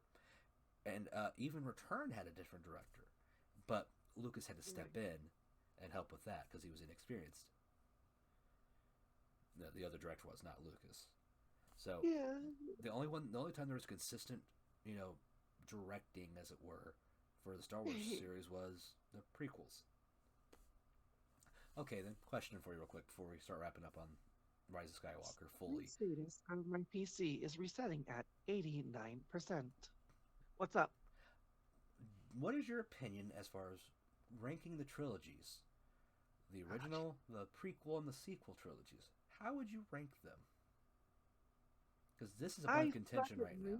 Why do you keep asking me crap like this? Well, I'm asking, where would you sit them as far as that you think are competent, well done, and coherent? And then quality of the individuals as well. Because this is an argument going on right now. Really? In the fan base, definitely. Well, the real question becomes, is the new trilogy better than the prequel trilogy? Because I'm pretty sure the original three are going to wind up at the top of the list, kind of by default. Ed, I keep seeing people say The Last Jedi is the best movie out of all of them. Mm, Better than Empire. The Last Jedi. Yeah. I don't care how much benefit I try to give people. Like what you like, that's great. Fine. You cannot look me in the eye and tell me The Last Jedi is objectively a better movie than Empire. Oh, It I can't just look you in the isn't. anyway. My camera's not working. My computer's dead. Yeah, but I'm talking in just in a general sense. There's no way you can do that and convince me ever. If you want to say The Last Jedi is good because of all these reasons, fine. We can agree to disagree, and it's an opinion. Right. But objectively, Empire Strikes Back is a far superior movie from a story perspective, from a directing perspective, from cinematography, from atmosphere, theming. It is one of the greatest movies of all time, and I don't think The Last Jedi falls under that. Even if you look at years later, which Empire was kind of panned back in the day apparently by critics, and fans loved it. That is not what happened with The Last Jedi. The critics were all about it, and fans didn't like it. This is more how Empire happened with Rise of Skywalker. It's not doing well by critics, but fans really like it, generally. So, I mean, yeah, I don't see how people can say The Last Jedi is better than Empire, but there are people that do say that. So I guess they think that the new trilogy is better than the original trilogy, I guess. All right. So my ranking. Sure. I'm going to put the original trilogy. Uh-huh. Then I'm going to put this set. Mm-hmm. Because I did love the beginning and really enjoyed the end. Mm-hmm. The middle definitely sags and sags hard. But I don't feel that the middle of this sags nearly as hard as the prequels. And I do believe that the prequels start off pretty rocky, gets even rockier, and then has a high point at the end because I did quite enjoy Revenge. I can't remember the name now because I'm Revenge. Revenge of the Yeah. Sith was actually pretty enjoyable, especially near the end of that movie. Despite its shortcomings, yes. Yes, yeah. Revenge So I is, think that's Revenge is I'm right there with you on Revenge being the superior I'd of the say, yeah, prequels. original trilogy, new trilogy, prequel trilogy. That's my definitive list. Put me down for it. I agree with you on that one. My problems with The Last Jedi aside, at the very least, this trilogy, pardon me, beginning and end, are far superior to Phantom Menace and Revenge of the Sith overall. But I mean, what drags the prequels down the most is, again, Attack of the Clones. It just does. It is just so boring to sit through. You can take me to Kamino and show me Obi-Wan fighting Jango, and it's fun. But I don't fucking care otherwise. I don't care about the fucking romance. That romance dragged everything down in that movie. It was so bad. Right. Well, and even the fight with lots of Jedi were lackluster compared to what we were expecting. Yeah, I mean the whole end fight there with the clone troopers and the Jedi invading the temple on Geonosis and everything, just it didn't really make me feel like yay. It was kind of like okay. Right, and I still don't feel like we've ever really seen the Jedi in their prime because even the fight on Geonosis. Well, to be fair, we kind of have. If you watch the animated Clone Wars. See, I've not seen any of that. I have the actual cartoon, not the CG Clone Wars series. That's kind of a sequel to the cartoon Clone Wars. I haven't seen any of it. Yeah, I love the 2D animation Star Wars Clone Wars series. It's good. I haven't seen any of it. It actually explains how a bit how Anakin changes between Episode 2 and Episode 3 because that's where it takes place and leads into the capture. And there was a bit of a jarring jump there in his character. A bit, but it also had been a lot of time. Right. That's the thing. That is one thing I think the prequel trilogy has over the sequel trilogy. And hear me out on this. It has space between the episodes. Right. Episode 1 to episode 5, or episode 4 to 5, I think is 5 years. I think the entire thing is 5 years from episode 4 to episode 6. All right. Something like that. It's that whole war. Everything from rebellion to the Empire, everything is a 5-year period. I think that's good that there's that much space. This one, this trilogy, maybe 3 years, maybe, because there's only 1 year total between 7 and 8, and that's max. And the prequel is however long one Anakin lives. Well, no, the prequel trilogy is at least 2 decades. Right. 2.5-ish decades, right around. Well, no, about 2 because he was already 9. Ew. I remember that because of Weird Al. My computer's rebooting. Cool. Oh, wait. Maybe not. I've seen this screen before. False hope. Yeah. It might just be your memory. God. Look, my memory's shitty enough as it is. I don't think my computer having memory problems too. No. But in the end, the prequel trilogy benefits from the longer time skips, whereas the sequel trilogy suffers because it's so condensed. Right. And even the original trilogy at least has room to breathe between episodes, to where it feels like stuff's happened and we've not been there for a while, but characters feel like they've grown in some way, shape, or form.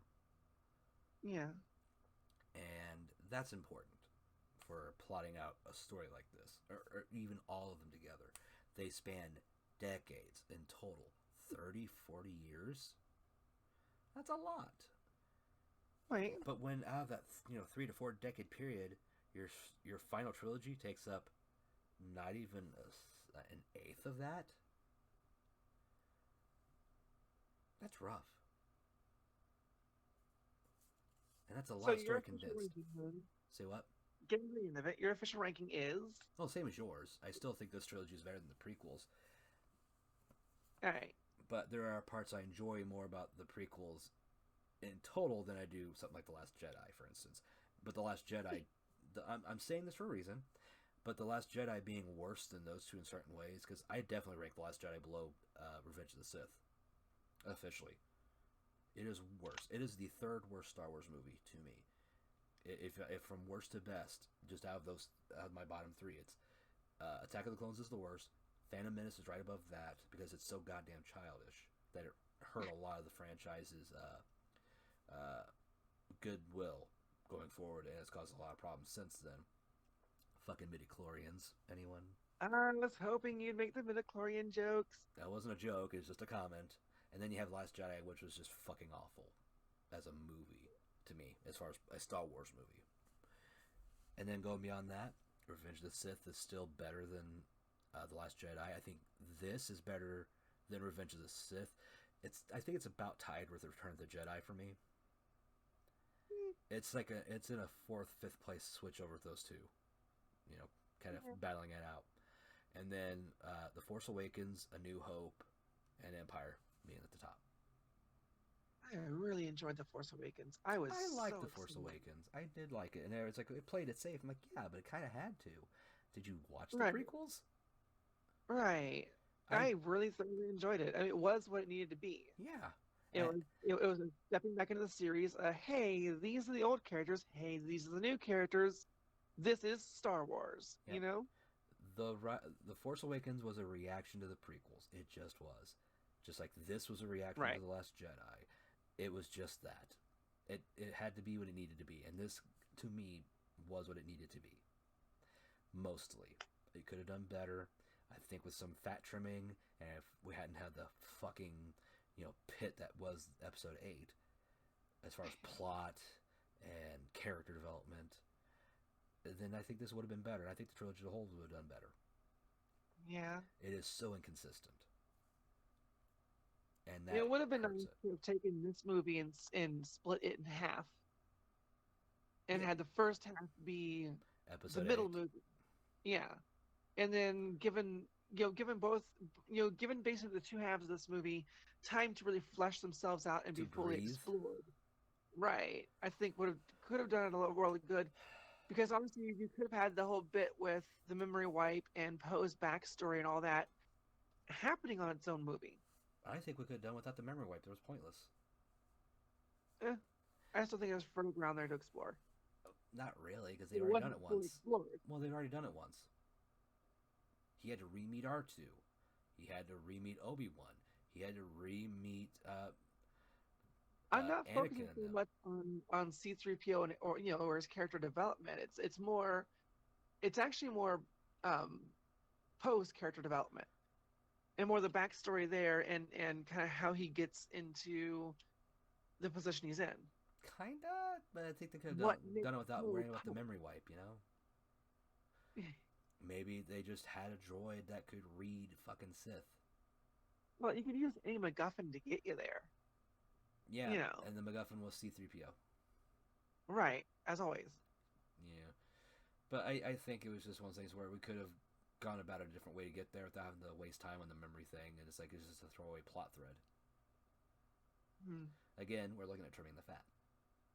Right, So right, right, right, right. that's where I'm getting out of that. Is just Yeah, you're looking at ensuring the fact I'm, as always, looking at writing a story. well, no, even writing a story, you need to trim this part out because it just doesn't do anything. The emotional weight that it's supposed to, have is just kind of hand waved away 10, 20 minutes later at most. Yeah, it really is. So it's pointless. That's what I'm saying. There's no way they could have done it. You But could like, that's the thing. That's why I wouldn't be focused on C-3PO there. I'm oh no more no no no, focused because here's the on. thing. Poe could be like, well, there was this droid that I know of that was that is owned by this black market droid mechanic, and Turns out I know HK-47 that I is know head. can read Sith because of reasons, and then we could have led into why because maybe the whole thing with spice running is that no, they don't even make it spice run, just smuggling Sith artifacts at one point. You need to be able to read it. Having a droid that reads Sith, useful. And if the First Order, Final Order, whatever is building up, there's going to be a real need and hunger for Sith artifacts, but it's going to be completely black market. Correct. And that would make more sense 100% than the black spice market. running, and we could have not had to worry about C-3PO at all on that. Could have had him go with them still. Wouldn't have had to worry about the memory wipe that they were just going to kind of get rid of anyway 10 minutes later. Right. I have fixed the plot and still given Poe development. Sorry. I was still thinking the plot too there, and good story and character development. I was just going about it in a way that a little bit different than you. Because I was saying we don't need I want to this. see an HK-47 movie. There needs to be more meat bags. God, I wish. I want a Darth Revan like duology or trilogy. I'll take a duology. You can do it in two movies. Right. You can do it in With two the third movies. movie being the Exile story Nope, because she was pretty just do it cool two too. movies. Just do it two movies. You don't need three. Not everything has to be a trilogy. You do it two, duology, two done. Well, yeah, but the Exile's tale is what bookends Revan's tale. Not necessarily. You don't have to be. And again, that lore's thrown out, so we can redo it. I'm not saying we don't Yeah. need the exile for everything on this. You can still have Revan go out Right. and Revan sets up Exegol. Right. He disappears to build, forces for an oncoming thing. What he sees in the future just turns out it's Palpatine. He Oh just does shit, it wrong. you're not wrong. Yeah, 'cause he did go to the unknown regions, which is where Exegol was. Yep. He did go there specifically to fight an unknown threat, which I assumed at the time would have been the Yuzan Vong, but could have been Sith. Palpatine. It could have no, Yeah, it no, could no. have It would been have been Palpatine. It would have just been a Sith stronghold, right. and just failed. And they took what happened there and started building up their army. Hmm. See, I got this. Disney, call me. I can give you some great outlines. You can get a director who knows how to follow fucking directions. We'll make money. I mean, if you don't that cool Revan me, and I'm money. going to give you a hell of a story about a Grey Jedi, because I've had one percolating in my mind for quite a while, that I think would be very, very interesting. If I was to tell a story of the Grey Jedi, I'd go way, way back to Typhon, to the split between the Sith and the Jedi, Yeah, definitely. and tell the story of the Grey Jedi starting from there. Well, that's the hyperspace wars. Yeah. Yeah, definitely. I wouldn't mind that at all. If we're going to do Star Wars, and not everything has to be Jedi, though, to be fair. No. You can do stuff with that. You can do, like, Mandalorian stuff's going good right now because of The Mandalorian. Oh, pardon me. You can do some bounty hunting shit. You can do some smuggling stuff. You can do stuff without a Jedi involved at some point, or a Sith. It's going to be hard to do. The traveling droid, come on, let's have fun with it. Yeah, it's going to be hard to do. Okay, why not, what was it called in the Old Republic when it wasn't speeder races, but similar. Swoop. Yeah, bikes. swoop. Yeah, just have it be about a swoop team. And it's just the races on different cities and the It's an backyard Ocean's 11 dealings. movie, but it's in a pop rock den. But I'm just saying, there's stuff you can do with Star Wars that doesn't involve Jedi and Sith. But let's be fair, Jedi and Sith are the backbone of the Star Wars franchise. They just are. Yeah, really are. It's really hard to do without it. And the Mandalorian gets away with it because Mandalorians are at least interesting. Because the Mandalorians are awesome. Yeah, I don't disagree. So, I don't know. I overall thoughts on the newer trilogy is uneven, mostly enjoyable with one black spot. And it's hard to get past it because you kind of need to watch it because it does have some mild connections with this. But And frankly, that's why I would say, oh sorry, go ahead. that's why I'd say, even with the black spot there, even with The Last Jedi being a frustrating movie to get through, a real slog, it's still worth seeing all three. This did not feel like a waste of time for me. This did feel like a good, solid telling of a story. Are we talking just With Rise of just Skywalker or the entire trilogy? the entire trilogy. I generally would agree, but it's just hard. It is so hard for me to get over the Last Jedi. It really is. If we excised most of the chase, all of Yeah. Canto Bight. Showing more fat. Well, no, excised anything with Canto Bight and that hacker. Excised majority of that fucking chase. Keep the beginning. Right. Keep posed emotion. Take the first half of even keep that fucking fight on the salt planet minus fucking Rose's conflicting bullshit with don't sacrifice yourself shit, and then take the first chunk of this movie and transplant it into that, and like make it like a so much time skip. You just say so many like a year later or something, and like a text thing. I don't even care. I mean, they're already subverting expectations in that movie. You can have a little title card saying time skip or whatever, or fade to black and just make it years later. I don't know, and just do that and go from there, and you make it a better movie. Not a great movie, but a better one. So that's just me. It is just so hard for me to get over. I hated sitting through that movie so much. I can sit through the Phantom Menace mostly. It's still not a good movie. But I like Qui-Gon, despite some of his flaws. I still have fun on the adventure. Zandrous, I have to work tomorrow. Can we wrap this up? Maybe. All right, Faye.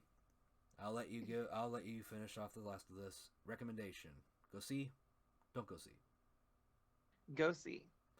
Go see this movie. If only once, go see the movie. Actually, this is one I believe I'm going to have to watch multiple times to understand everything going on it. So this is one I'll probably give multiple watches through, just try and catch everything. Yeah, I caught a majority of it, I think. I don't feel like I'm missing as much information. No, I feel like there's way more subtext going on in this movie than either of us was aware of at the time. Maybe, but I felt this one wasn't trying to like hide themes like the last one did.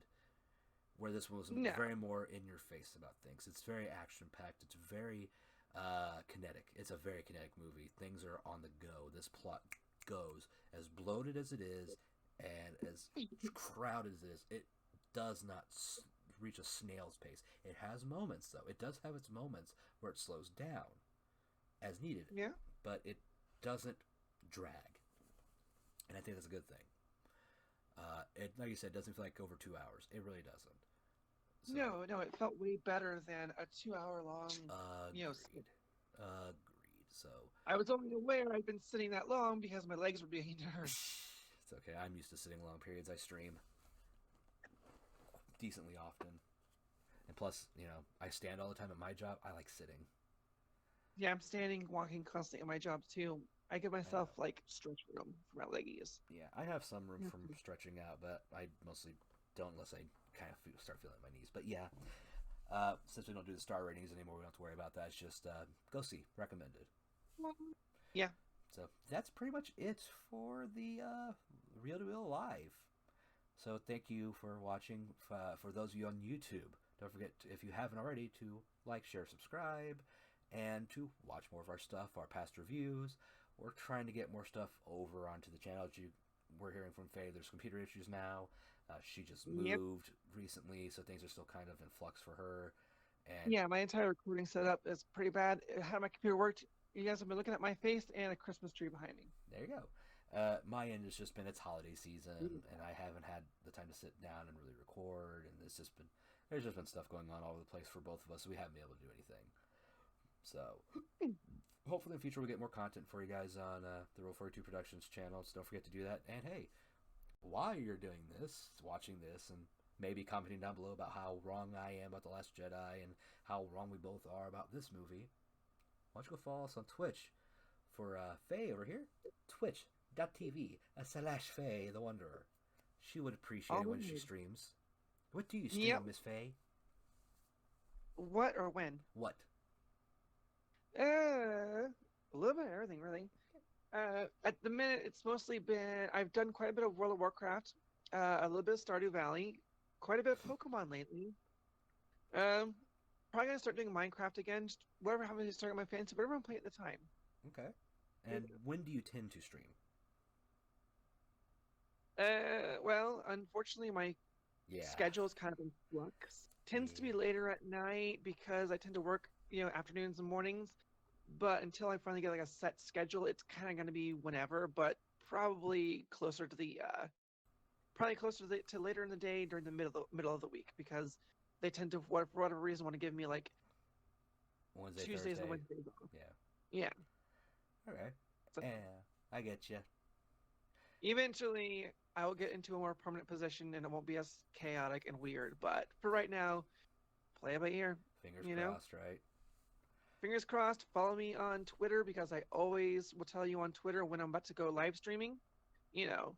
And that would be at Sylvia Branham. There you go. On Twitter. There you go. There Get we that are. plug in. As for me, if you want to follow me on Twitch, twitch.tv/Zandrous, I tend to stream every Friday night, Saturday, either during the day and or night. Sometimes I'll stream twice that day.